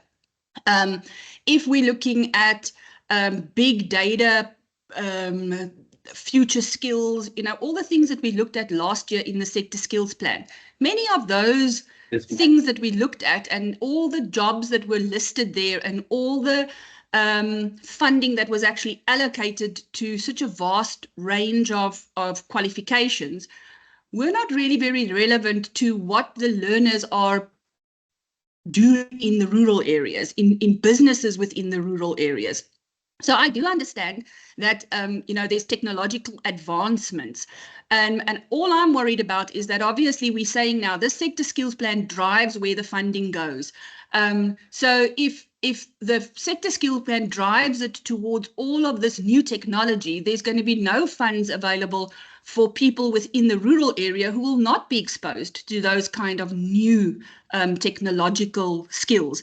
But they still have to be able to be funded because they're still working in a food industry where food safety regulation compliance is a necessity, where there's still population growth, where they're preparing food for school kids outside of a rural school, those kind of things, but they don't.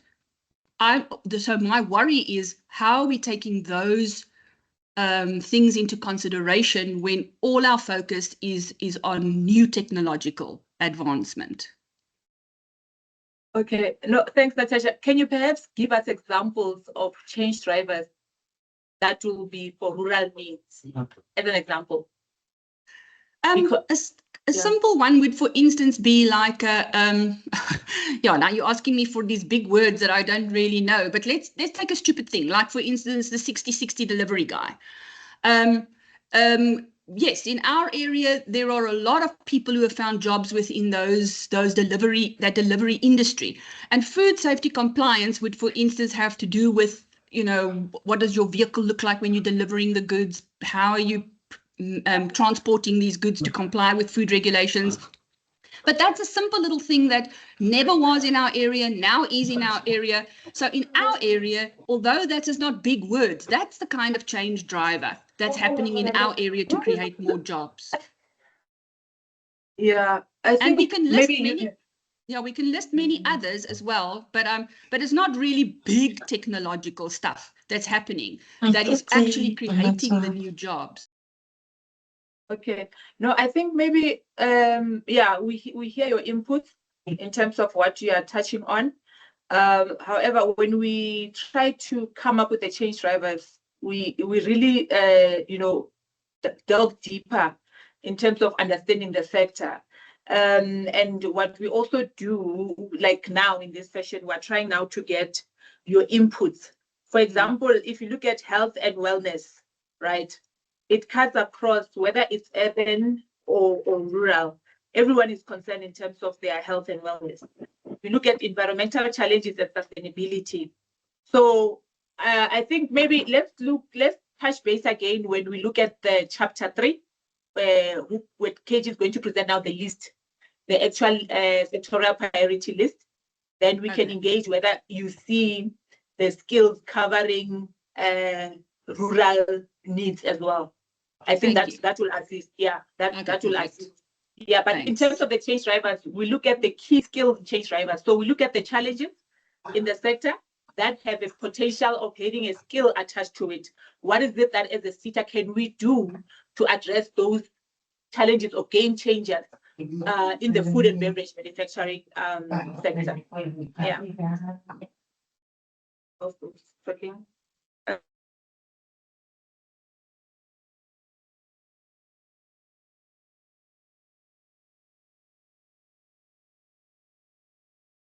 These drivers, we are currently sitting at 32, and I see we're above 80 in the meeting.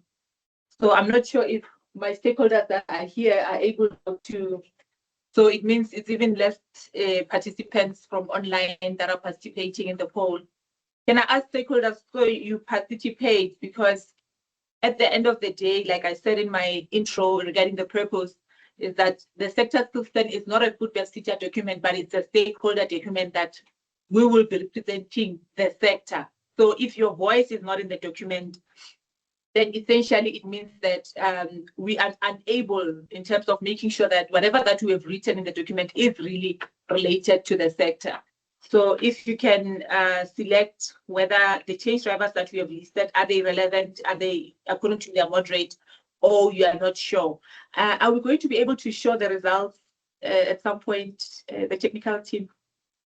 Or not, in terms of the we can only indicate, well, we can only indicate, for example, how we can see how many people have responded. But that in terms of how the votes are going. Exactly. No, not who exactly. Yes. In terms of the step. That's a different. Oh, okay. Put it together. But I think we can share later. Yeah, we can share the stats later in terms of what the response were. But I think it will be very much unfair for us to make a conclusive remarks over a few stakeholders that have participated. So we really need your participation. Just want to check this comment. Sorry, I know something went wrong. Yeah, some stakeholders don't have the similar vision of teams. I've seen that, yeah. So, yeah. I think that is the challenge. Yeah, in the chat. Oh, okay. I think, yeah, for stakeholders that don't have the same version in terms of teams, I think ours is the latest, I would imagine. If you can maybe type in your response, then we'll be able to try and see how we can incorporate it into the findings. Yeah. Okay, let's now, are there any other comments from the stakeholders that are with us in the room? Nothing. Okay, let's move to chapter 3. What I can say about this chapter, stakeholders, it's the heart of the SSP. this is where, if I always say to stakeholders that if maybe, because it's a 60-page in terms of the sector skills plan, the sector, you already know the sector, you already know how the sector is looking like in terms of labor and all that. Then chapter 2 is the change drivers, but this particular chapter is where the heart of the SSP is, which is chapter 3, that speaks to the skills in terms of how the Seta is going to prioritize the skills. So if maybe stakeholders were not really sort of like attentive in this meeting, this is the time now to ensure that your attention, everything, you stop everything, and yeah, all ears on this part of the chapter, because that's what we are going to utilize. If you remember what Usnaye indicated, Mr. Mkiti, that this year when we advertise, we are not going to allow any changes that are outside the sectorial priority occupations interventions list, which is normally a top 50. But what we do with the top 50, we also expand it to specializations as well.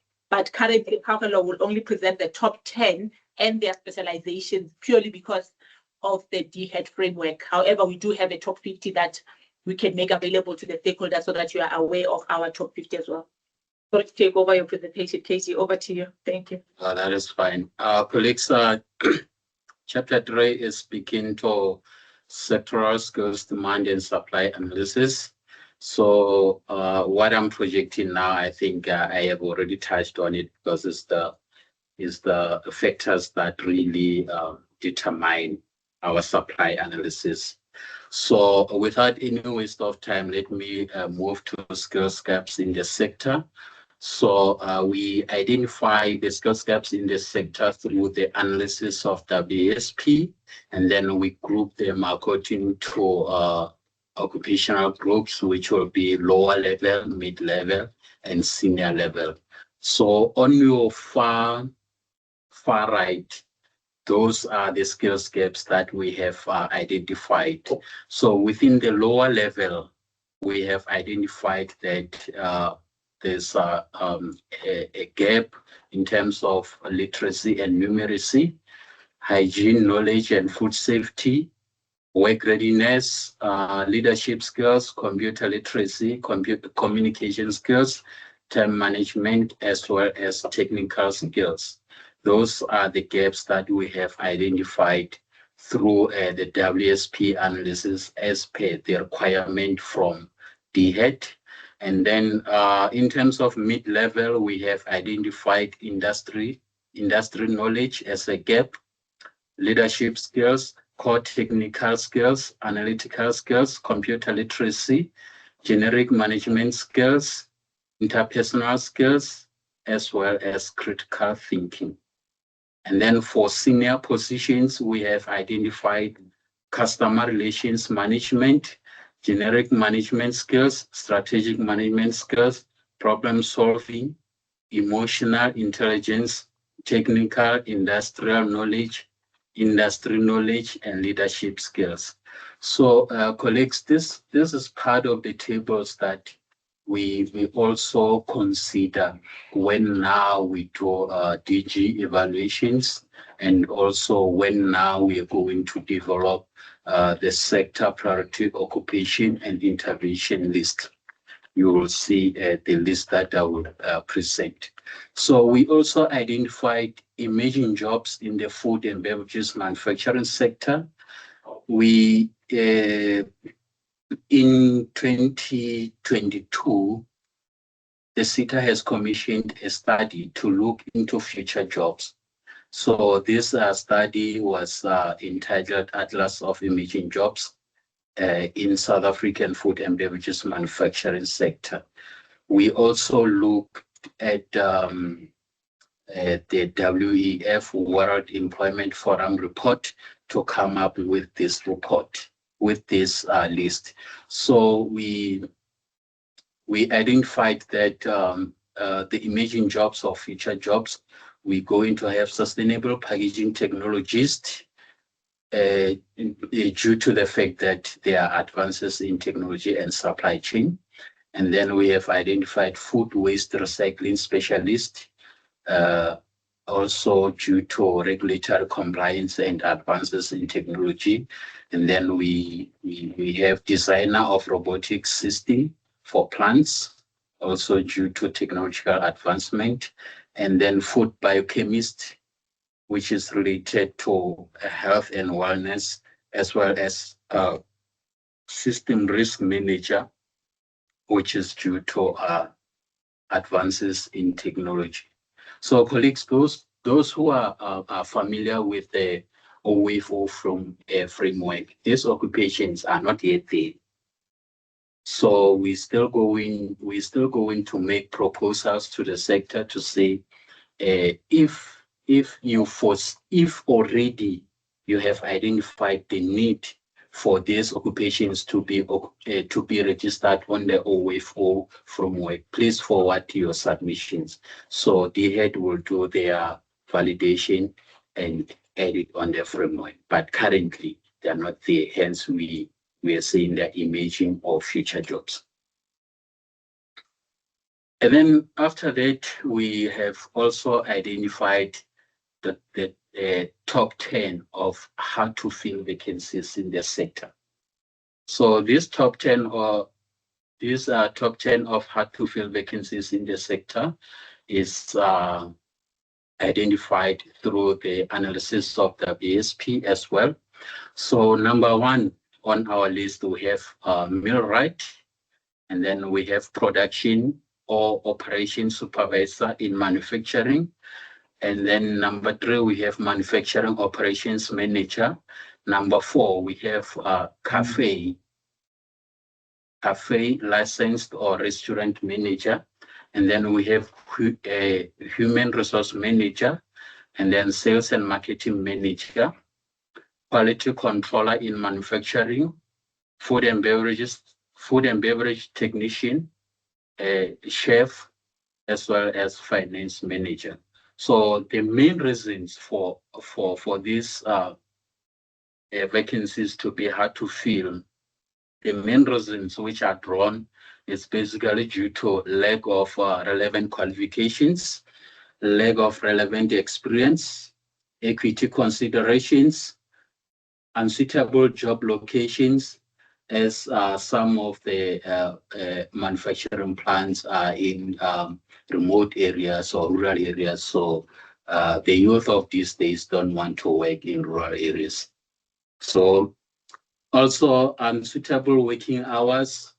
So like those who have been, I think as I'm speaking to the converted here, like they know they will sometimes, more especially during towards Christmas times. So the work in the manufacturing plants, like it becomes hectic. Some of them, they even have day and night shift. So yes, the reason why these vacancies are hard to fill, unsuitable working hours is part of the reason. And then another reason is poor remuneration. And then the last one is aging working force. So these are the reasons why these occupations are hard to fill. I think you just need to indicate the source of the hard to fill. Yeah, I have indicated that is the BSP analysis. Yeah. Because stakeholders will be surprised that a chef is not necessarily in the food and beverage manufacturing space. However, this is what stakeholders had indicated in our WSP submission, that they need restaurant managers. I mean, we have the likes of Burger King, who are part of our stakeholders. Chefs, we have other companies that do utilize chefs within their manufacturing plants as well. So yes, and yeah, there are other comments regarding the WSP, but I think we'll deal with it once we are done with the next section that you're presenting now. Right. Yeah.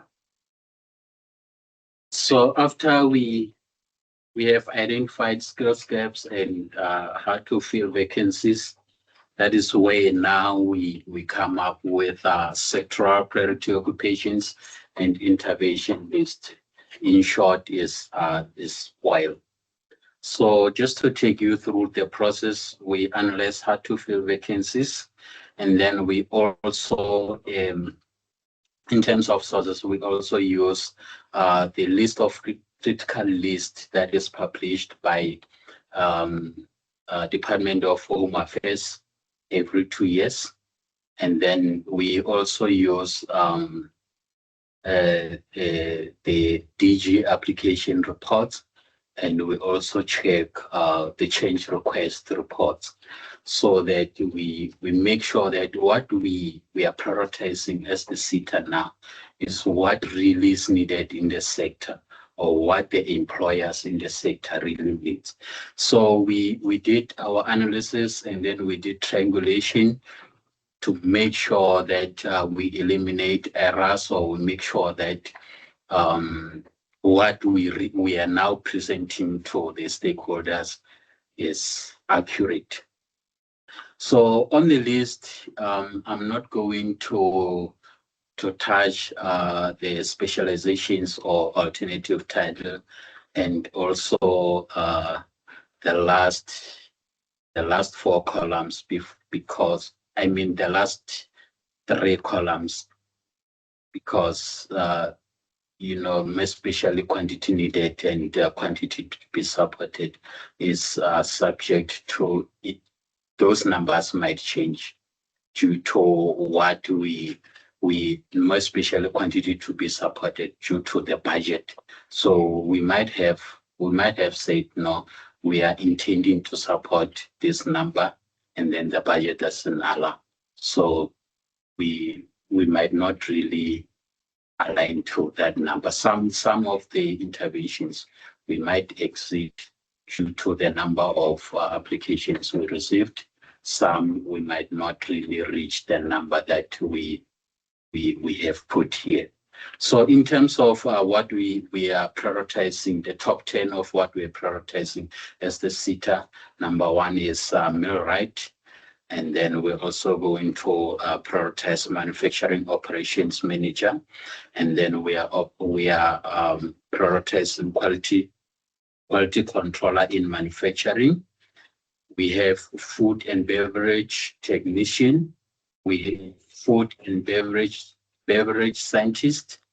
We have engineering manager. We have a quality manager. We have electrician. We have dairyman. And then lastly, we have air conditioning and refrigeration mechanic. I must indicate that this is the top 10, but when we are going to advertise for discretionary grants, we are going to use the top 50. So you might have another occupation that you feel like it must be prioritized. It might not be on the top 10, but appear on the top 50. So colleagues, I'm going to open the floor again for us to engage on the tables that I have presented, especially skills gaps, how to fill vacancies list, and spoil. Okay. There we have it, stakeholders. In terms of the top 10, please do not look at it in isolation. There are also specializations or alternative titles that have been indicated. The first poll that we are taking out is related to the hard-to-fill vacancies. We are asking stakeholders to just engage with us in terms of those that are relevant to their subsectors as well. If you can just select those that are relevant to your subsector. In this one, it allows you to select a multiple of those that are relevant to your subsector. So you are able to do that and submit your responses. I see the responses are coming in very quick, and the numbers have increased from the attendees. And I'm glad that we are maintaining our audience since the beginning of this meeting, which is a positive thing. If stakeholders can select, please engage in terms of this chapter. Like I indicated, it's an important chapter for us to now being able to allocate the necessary funds for these spoils that have been presented. I just wish you could have presented the long list, but due to time, I think we won't be able to do that. Yeah. It's not yet finalized. We are still doing validation. Yeah. That might be removed and replaced. Yeah.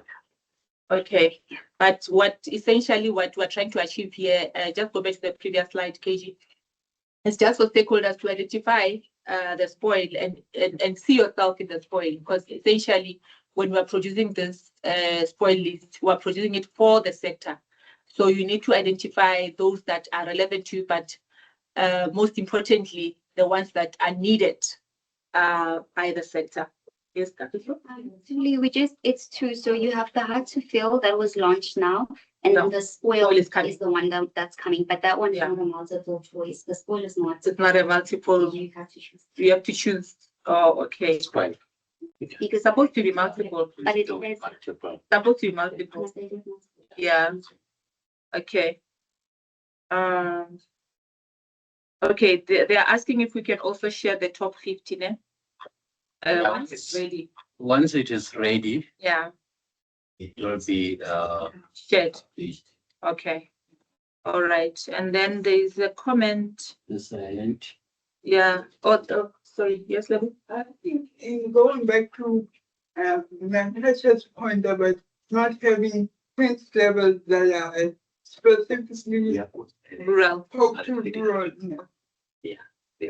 Our change levels are very general.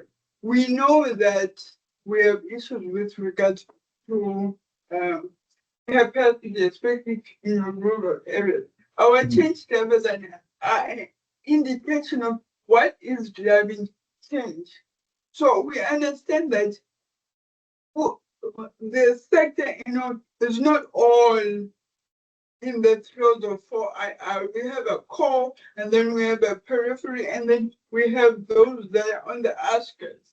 Now, those that are on the outskirts are in areas whereby technology is not advanced in those areas.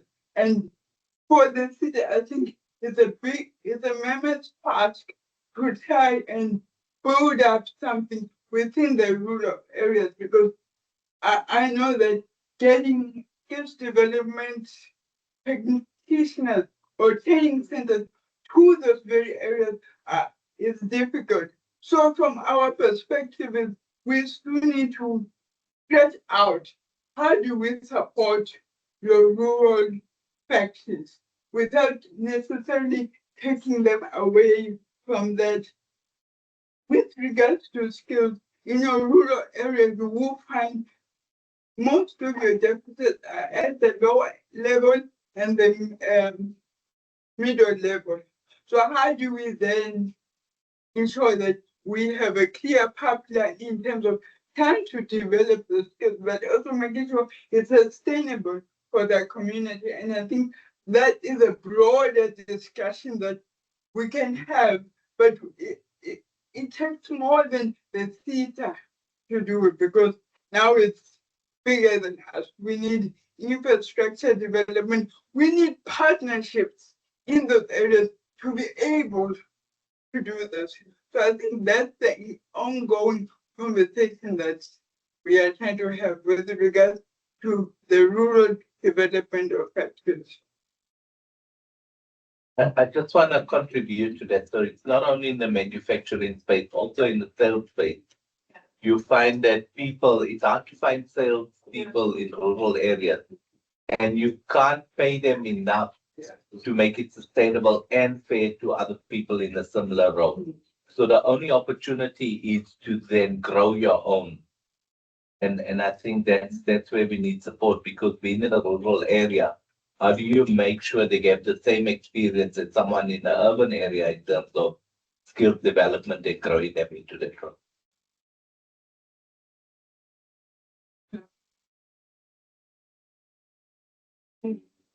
And from Gabriel Tamara. Okay, I was going through the comments. Okay, you can come through.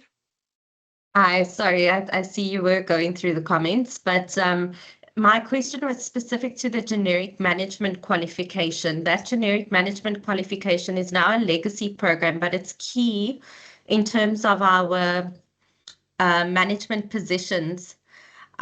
Is there a view to replace it with something else going forward, or how would we build those sort of generic management skills that we said were key to the sector without that qualification going forward?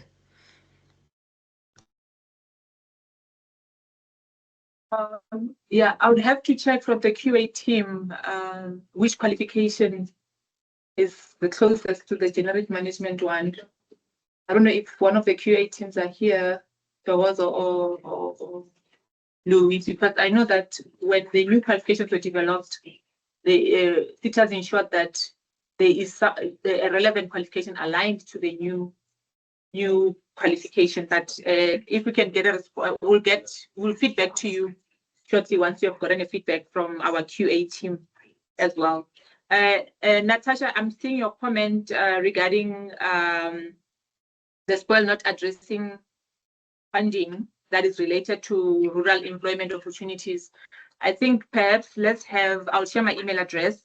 Let's have an engagement in terms of the skills that are now relevant to rural employment opportunities. Perhaps the skills that you have identified will be more now through a strategic partnership that would need to be funded through that process, budget permitting. Because what we normally do, if you have certain skills that are outside or unique in nature, we do sometimes do out a call for proposals whereby stakeholders are allowed to share those special projects that we can also fund as a Seta that might not be related, like you're saying, to the sector, but they are more rural-based, sector-based, but in the rural area. So perhaps let's have those engagements and then let us know. Okay, no, thank you. There's a colleague now from Quality Assurance. There's a question regarding generic management. Yes. Yeah, the stakeholder is asking that what is the qualification now that it reflects generic management now that it's been traced out? Generic management is still active. It has been extended. Okay. 58026 is still active with us. Okay. So if there's anyone who still wants to get accreditation against that one, they can still apply. But still only the 30th of June 2027. That is the teacher. 2026. Yeah, exactly. The teacher period will be 2029. Okay. The teacher 2027 is the teacher period for the ones that have expired in 2020. But has the replacement program been against it? No, we don't have a replacement at the moment, but we have got another one that we are busy working with. I think probably in the next third quarter, the qualification will be reached. Oh. But at the moment, generic management is still active. If you want accreditation against it, okay, thank you. Thank you for that. No problem. Is the generic management related to MPF level 4, 5, or maybe not equivalent to generic management for solicited? Another one that we have that is in the extended is at MPF level 4. Then somebody can check factors to open the support 58345. And you say this program we can register for it. Yeah, you can still get accreditation against it. 2027. Until 2026. Yeah, that's how DX up to our DX extended. But for that period for it, it's not going to be 2027 because it was extended. It's going to be 2029. And you said it's ATF level 4. It's ATF level 4. So 5. ATF level 5 is the one that we are busy working on now. Like I said, is the one that is the one that's going to be the manager, the manager position. It will be at MPF level.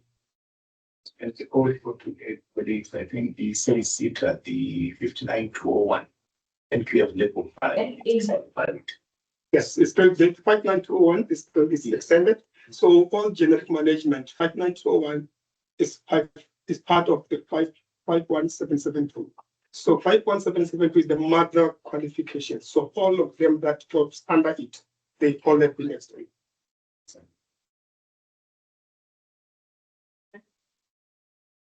Are we covered? I think that's okay.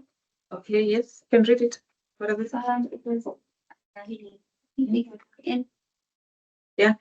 Still gaps identified in specifically elementary qualifications was vastly covered in then the GETC NQF 1. This qualification simply said is no more. What is an alternative for a full qualification to cover these skills gaps, not as a standalone, but as a collective in one qualification? 876. No? I think that's the question. It's gone. So we have developed a skills program that at the moment while we are still working on other qualifications that we are still developing, we have got a skills program that we have developed that speaks to the food safety, because that one was at entry level 1, the basic food safety into and all this kind of stuff. So we have got a skills programs that we have created that if you want something that is more relevant to that the full qualification, you can apply for that one. It's registered, it's with us, specific food safety compliant. That skills program is there. You can check on SAPA, it's there already. It's there on QCT awards. So you can get that one. You can apply for that one in the meantime while you are still working on other qualifications that will speak to that one, because at some point we just felt like we cannot just replace 128 credit qualification with the 16 skills program. So we are still working on that, but at the end of the day, the one that we have created now that is currently available is something that you can work on it. It's for basic food safety compliance. Okay, I see the hand from Natasha. Hi, yes. My worry would be, we're talking about a skills program, but how much money is being, or how much funding is going to be allocated to skills programs in spoil? Because when we started off, you guys said that you will not approve anything that's not in spoil going forward. And this spoil is very, very limited to what will be funded. So we're saying that, yes, this is now going to be funded in a skills program, but I don't know if it's maybe on page 1 and I missed it, but how much is being allocated? Last year, there was only, let me quickly check, 1,385 funding opportunities for skills programs, although most of those skills that were listed earlier in the previous slide before we went to spoil are all skills programs. It's all soft skills, but there's no funding allocated. Well, there was a very limited amount of funding allocated last year. And now this year, I don't know how much is in the spoil for skills, but literally this spoil is limiting what's going to be funded. If I'm listening to what you said previously to say that you're not going to deviate from spoil this year. Okay, so in terms of skills program, we have a target in the APP regarding the skills program. So based on what's in the spoil and the extended list, we will have qualifications that are purely related to spoil. I just want to tell you the exact target, I think in the APP for skills program, just a second. I'll give it to you now. So for skills program, for unemployed learners that are funded a skills program, our target for now if we're pertaining to 2025, 2026 with the current financial year, we have budgeted for 600 learners for the unemployed learners. And then at the same time, we do also support the employed learners on a skills program. And for employed learners, we have allocated for 850 learners. Just combined the two our budget that we have allocated, yes, for skills program, yeah. But you hear how small those numbers are. Can we maybe just go to the previous page just before this one on spoil, if you don't mind? Okay. Yes. So Natasha, whatever we do in terms of our allocation, it's budget permitting. So us being a very small Seta with a very budget that we have, we try by all means, to cover as much as we can. However, when we now draw up the targets, we draw them based on our budget. Yeah, hence the numbers. Yeah. Okay. Sorry that I'm using this platform to ask these questions, but my question would just be: you indicated that the largest portion of companies that are actually part of Foodbev Seta are small companies. So literally, if I'm looking at the funding that's being allocated, it's mainly targeting the medium and large companies. So I'm worried that, you know, we're just not having any representation. And I don't know if this is the right forum to address it, but I'm worried because right at the beginning you said that if this document goes through, this is what will be funded. And it's a discussion. This is our opportunity to give our input. But if I'm looking at these numbers, then it pretty much seems as though this is already cast in stone. Not quite. It's not cast in stone because for the quantity needed, it's information that we got from the WSP submissions. So when we are asking about a skill that you need, the occupation, the person will say food and beverage technician. And then we'll now find out from the companies that actually indicated that they actually need this particular occupation. So we based it on the WSP submission. Quantity to be supported is based on the APP. So it's not necessarily cast in stone in terms of the numbers. So for instance, let's say now we've got other data that comes through that supersede a food and beverage technician to be in our spoil. We will be in a position to replace it. If it's still related to work experience, we will still allocate it according to the target, APP target, that is sitting in the APP. So nothing is cast in stone currently. Hence, we're having this validation so that we can have those robust engagements. And should there be a need for us to add a particular occupation, data driven, of course, because what we're also looking for, if there are any other publications that, hey, Foodbev Seta, there's this particular data source that you can also utilize, or there's this survey that industry has conducted pertaining to the skills of the sector that we can use to augment what we have listed here. Gladly, we will gladly welcome that information. However, the information, the data that you're seeing on the right is mainly from the APP and from the WSP in terms of what industry said, these are the quantities that are needed. Thank you. Did I cover you, Natasha? Oh, thank you. You did. Not happy yet, but you covered it. Okay, level one. I mean, if I'm sorry, if I'm looking at that, then only the dairy industry is the one that's covered with funding for next year that actually, yeah.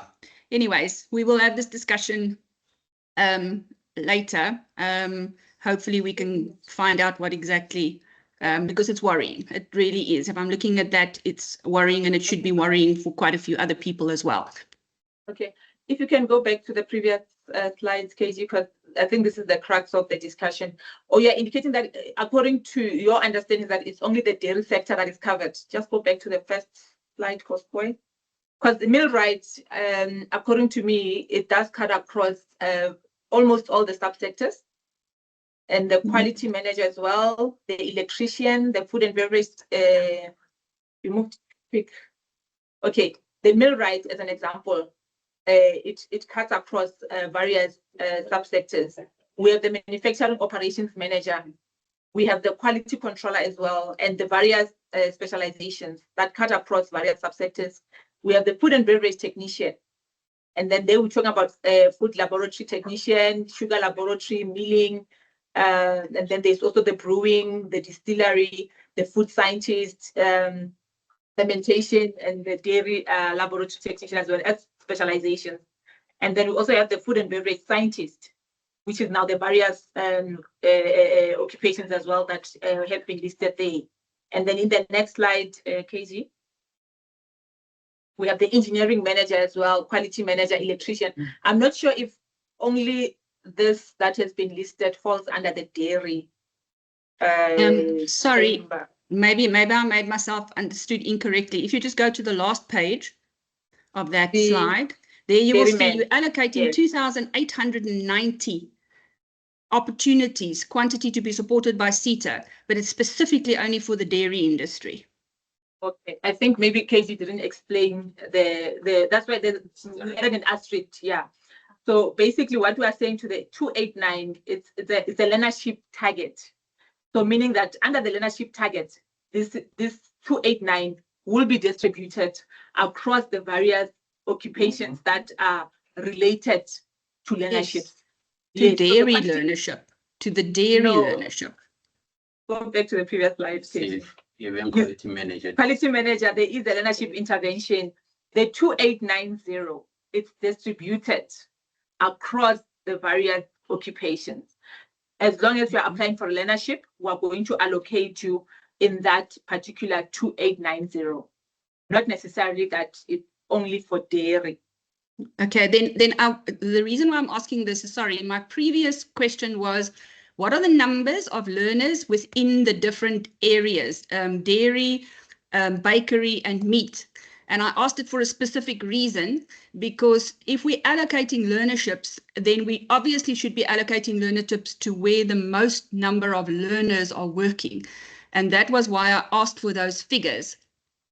Because if we're allocating 2,890 just to dairy, then we obviously need to be able to know that that's where the largest number of learners are being employed. Okay, the number of learners, I mean, the number of employees per subsector is there in our subsector plan. However, the applications are based on what we receive from industry. So what we receive, then essentially that's what we review or evaluate and then finally award. So that is determined from the stakeholders. Then that's what, but if it's relevant to what we have indicated, then we're able to allocate accordingly. The 2890, it's related to the learnership target as for the annual performance plan. It's not allocated only to dairy, but it's allocated to any learnership that will be in the spoil list.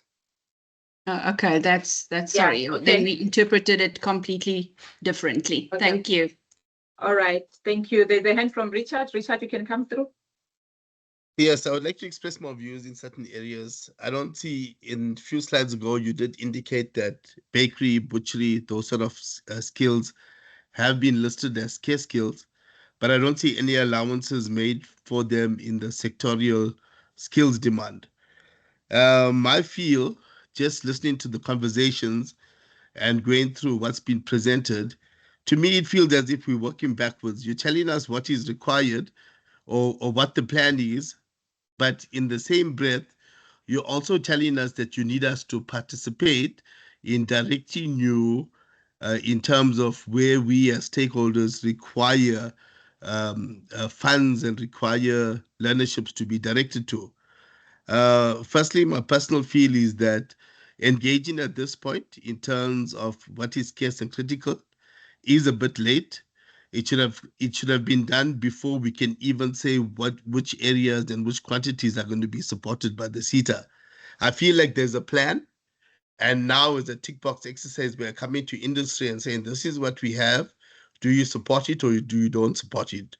Or do we get buy-in from you as stakeholders? And that is extremely concerning to me, or unless I'm misunderstanding totally what we are saying here.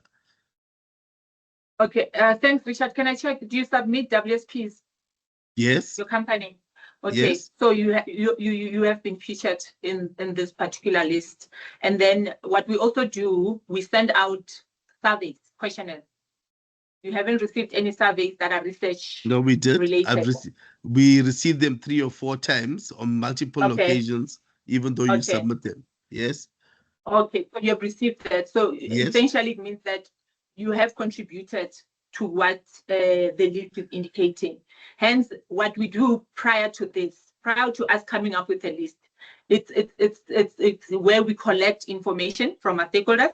We start with the WSPs, and then we follow with those particular interviews that you are indicating that your company did participate. And then post that, now we come up with this particular list. Now to validate, to say, is this relevant to your sector?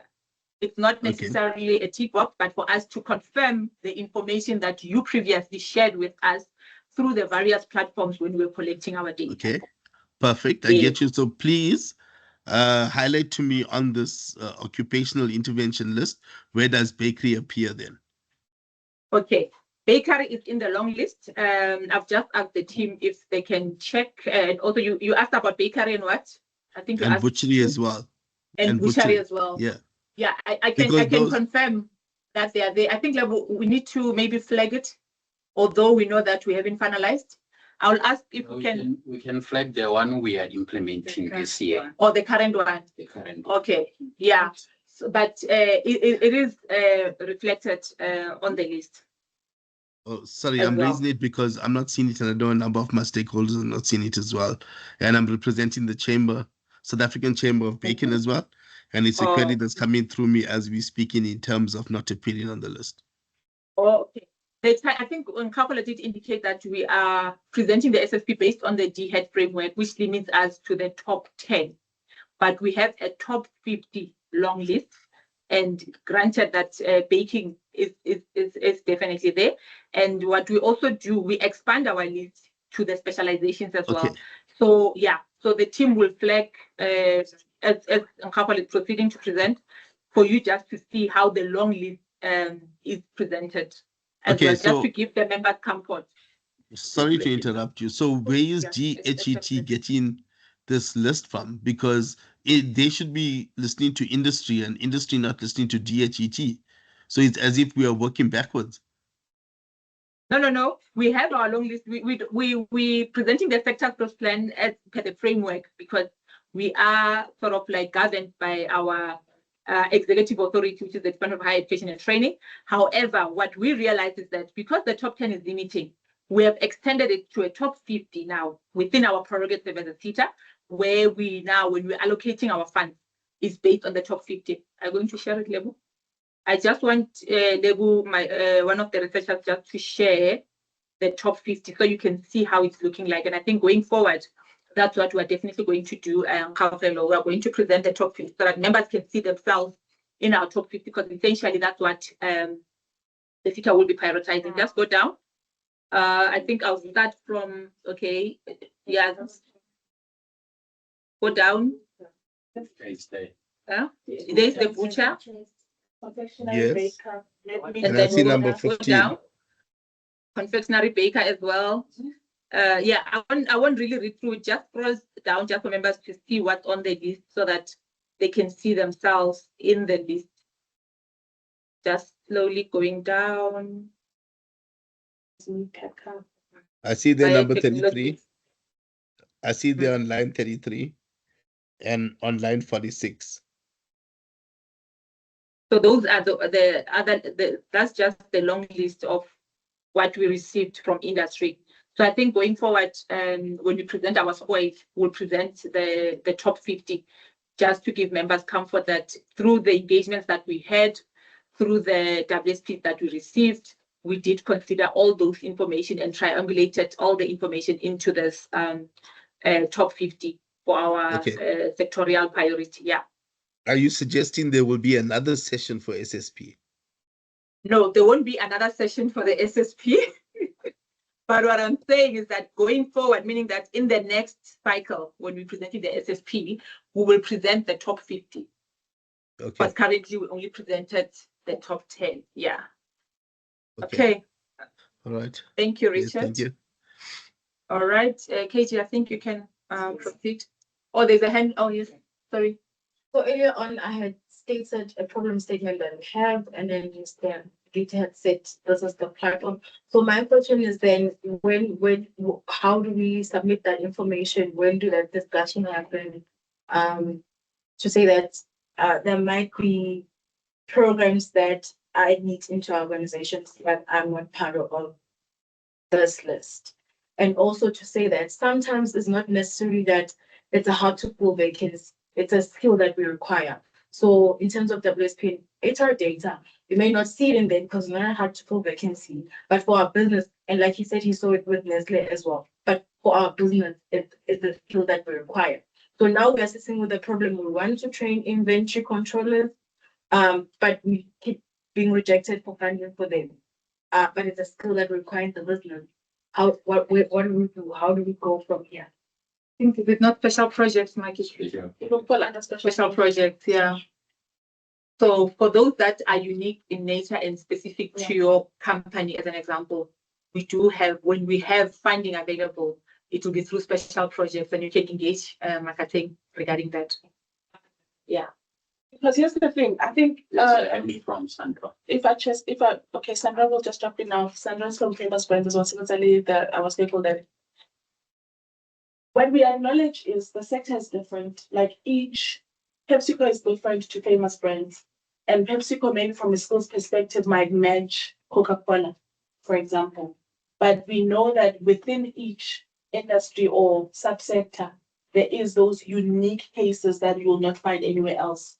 Unfortunately, for now, with what you're seeing there is we don't always accommodate, or rather from this list that we have, it doesn't accommodate the real uniqueness of your business. So you would have to submit like a special project when there is funding for it, right? Sometimes some sectors or some other organizations, they will industry fund, you know, those special skills themselves where we are not accommodating them. Yeah. Contributors will come maybe on those programs that we prioritize. Maybe look at like integrating some of the modules based on the employer scope into the existing qualifications that are currently either being developed or existing qualification, so that we can accommodate everybody. Yeah. Let's say if the module is maybe 5 modules, if we add, let's say 2, that focuses like on inventory management. But again, it's based on the demand of the entire sector, not just on famous brands. When you develop a qualification, you don't develop it for a company, you develop it for a sector. I don't know if I'm making sense. Yeah. The dairy qualifications, it's a unique, the dairy subsector is a unique one, because you'll find that a lot of what they do is the same across the board, because it's that niche and it's that sensitive as a sector, right? So you'll find that it's easy for them to sit together, come together and agree on qualifications, because the Milk SA is at the center of that qualification development journey. So if you're also not part of the chambers and you're not telling us what's needed, and if in your sectors there's no chamber of whatever, I'm going to say chamber of burgers, if there's no chamber like that, then you'll find that you only concerned about, you want it for your organization. That is where we get into a gridlock, because we can't develop a qualification for a company. Yeah. No, I understand that. Does that make sense? Yeah. However, can we look into like maybe coming up with the skills programs that make those employers? What Because what they need, if we look into our transformation strategy, there is a need for us to submit proof that we have trained people on sub-accredited programs or QCT and so on. So if we are to customize into in-house, we get nothing. Yeah. So how do we maybe look into helping the employer to integrate part of their those co-functioning into maybe accredited skills program, so that they can claim and align it with their learning and development strategy? Yeah, I think QA is always willing and always when they engage to say what are the new qualifications that we need to develop, and then from there they follow the process in terms of developing it. So we can give you contact details of our QA senior manager, then you can engage him further. Yeah. Yeah. Oh, please, when we have these sessions, I want to take up application sessions, you have to attend. Yeah. Because if you don't attend, then we don't know. And unfortunately, I still emphasize, we will not go based on one organization leading it. True. How much does the center need it? And then we establish through the chambers, which unfortunately for now, we don't have based on other governance issues not being satisfied across the Seta landscape. So the more you engage us, the more we can collate that information. But the chambers is that platform where we are able to collate that information. And I'm really cognizant of time. Time is 12:53 p.m. We wanted a hard stop of 1 o'clock. Yeah. And if we do go over time, I've apologized online. Please bear with us, even to the stakeholders that are in the room this morning. I think there was a hand from Sandra. But she soon she lowered it down. Okay. Yeah, she lowered her hand. Because Sandra used to be part of our chambers and she understands that process really well of how to go about requesting enhancements of qualifications or development of new qualifications. So I don't know how on my when you look at the list there, we are saying for this occupation there are multiple ways that you can try and fill in that demand. So it's not only the learnership of bursary, but it could also be a skills program and various other interventions that feed into that occupation being filled. So coming back to, let's say, something food and beverage factory work, there's ABIT, there's skills program, there's leadership, all these interventions that are needed to fit into a program. So I know the numbers supported look funny, but we are trying to divide it so that there are multiple ways of trying to solve a particular issue. So that is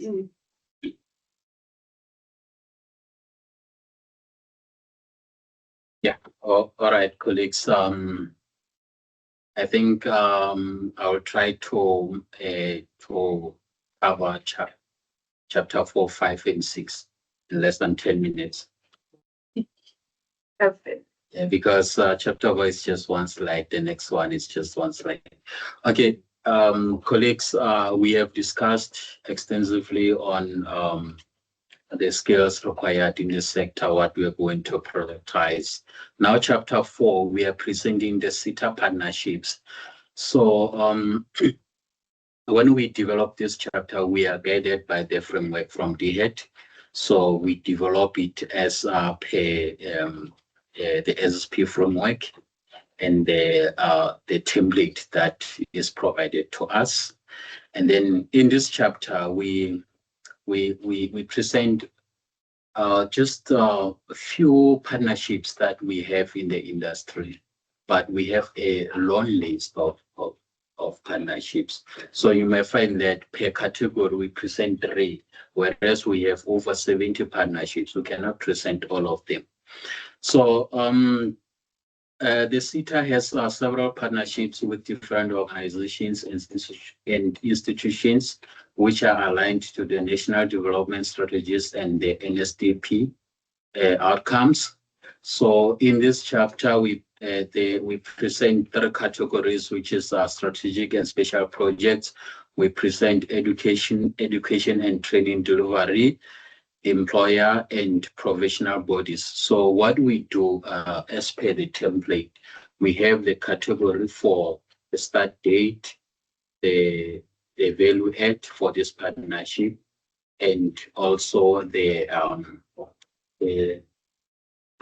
objectives. So don't be surprised if, like, maybe, for example, your organization has got a partnership with us, but it's not listed in the SSP. We just take maybe 3 and put them there. Okay. So also as per the requirement, we also present the success stories or the failures, the lesson learned. So we'll say, no, there was a partnership, we partnered for these purpose, and then this is where it failed. And then this is the lesson we learned from this particular partnership. And then after that, chapter 5, we speak into Seta monitoring and evaluation. The strategic priority actions that we implement, or the interventions that are aligned to government or national priorities, we monitor them. That is where we present them in this chapter. So in this chapter, we present the role of M&E in the planning process. And then we also present the progress on previous strategic priorities, those that I'm still going to present in chapter 6. And then also substantive measures to strengthen the M&E function of the Seta. This is just the internal process. And then how the Seta uses M&E reports and reports from evaluation studies to inform planning. Every 2 years we do evaluation studies. It can be tracer or impact studies to just see if the interventions that we're offering to learners, are they really impactful? Where are we going wrong? Where can we improve? So in this chapter, that's what we are presenting, those findings, and also outline how the action plan going forward. And then also the last one, I've already spoken to national priorities or government priorities. Also, they find their expression in this chapter. Just what are we doing to make sure that we're aligned to those one? Case in point is ERRP implementation. So in 2020, yeah, I think it's 2022, that's when the president launched this ERRP. So there are skills implications outlined in that plan, and then we have to implement them. We'll report on them in this chapter. So colleagues, after all those chapters, chapter 1 to chapter 5, now we come and do the summary of findings from those chapters and also discuss implication. Then we have to now come up with the strategic skills priority actions. So we came up with 5 strategic priority actions. So number 1 being partnerships with public, private entities to strengthen skills development programs. So this is what basically I was explaining in chapter 4. So we make sure that we partner with enough public and private to make sure that all the skills interventions that were outlined in those chapters, we make sure that we have different channels to implement them, or we have partners that will assist us to implement them. Because as the Seta, we don't have a college, we don't have a university, but if we sign a partnership with a university will help us to implement that. And then number 2, we are going to enhance the employment opportunities of us as Seta beneficiaries. So as the Seta, we don't want to train beneficiaries for the sake of training them. We want them to find employment or be self-employed. That's the reason why every 2 years we do an impact study to see which interventions are really impactful. Where can we really channel our funds, especially in terms of the interventions for unemployed beneficiaries.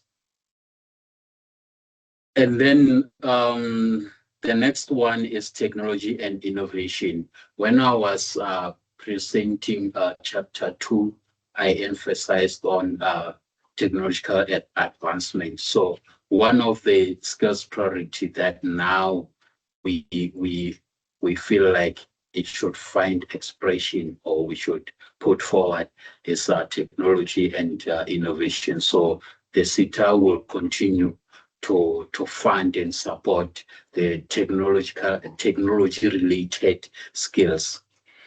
And the 4th one is transformation targeted at youth, women, people with disabilities, rural areas, SMEs and cooperatives, while equipping Africans with skills needed for mid and senior level position. I think for this skills priority, we have discussed at length in terms of like what are we doing to make sure that all the groups are covered, rural people are covered. So as a Seta, even when we allocate funding in the APP, in our annual performance plan, part of the priority is we prioritize these groups that I have already mentioned. And the last one is raising the awareness of the sector as a career destination for young people in rural and township communities. So this one is related to career awareness. So we have a specific unit within the Seta that is responsible for that. They do travel across the country to attend this what you call career events in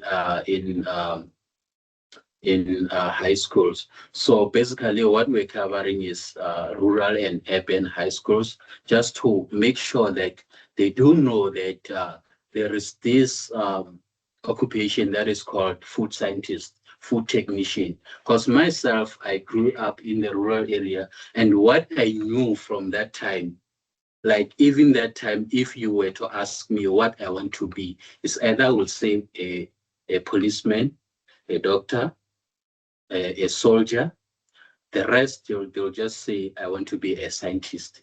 But we were not specific what kind of scientist. So we want our brothers and sisters to know that you cannot just say, I want to be a scientist.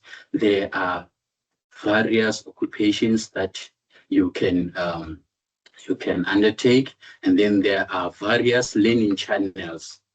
Like most of us, we grew up, we didn't know that you can go to TV to become something. So now we want our brothers and sisters to know that even if I failed to go to the university, I can still be a machine operator. I can go to a college, do this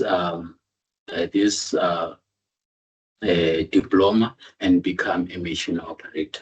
So that's what those are our strategic skills priority actions, and then they find expression in our Seta skills plan, and also we make sure that they are covered when we develop the annual performance plan. So colleagues, that's the end of my presentation. I thank all stakeholders who have been with us from the time we started and up until now. And then I must also appreciate the engagements that we had. And I think they will really build up our document and improve it. So I'm quite confident that the final document that we're going to submit today will incorporate all the feedback from the stakeholders. So lastly, we're going to launch the last poll, just to ask last two polls, just to check if the proposed strategic priority actions are practical, or they can be they are implementable or not. With that being said, let me submarine. Thank you. Thank you so much, KG. I think without a waste of time, I'll allow Makaseng to do her closing remarks. Stakeholders, we still invite you, if there's any data sources that we can utilize to strengthen our sector's plan, please do share it with myself, Nkaupelo, or the research team. I have written my email address in the chat. We really welcome that information because it will help us to stay relevant, and it will help us to be responsive to the sector as well.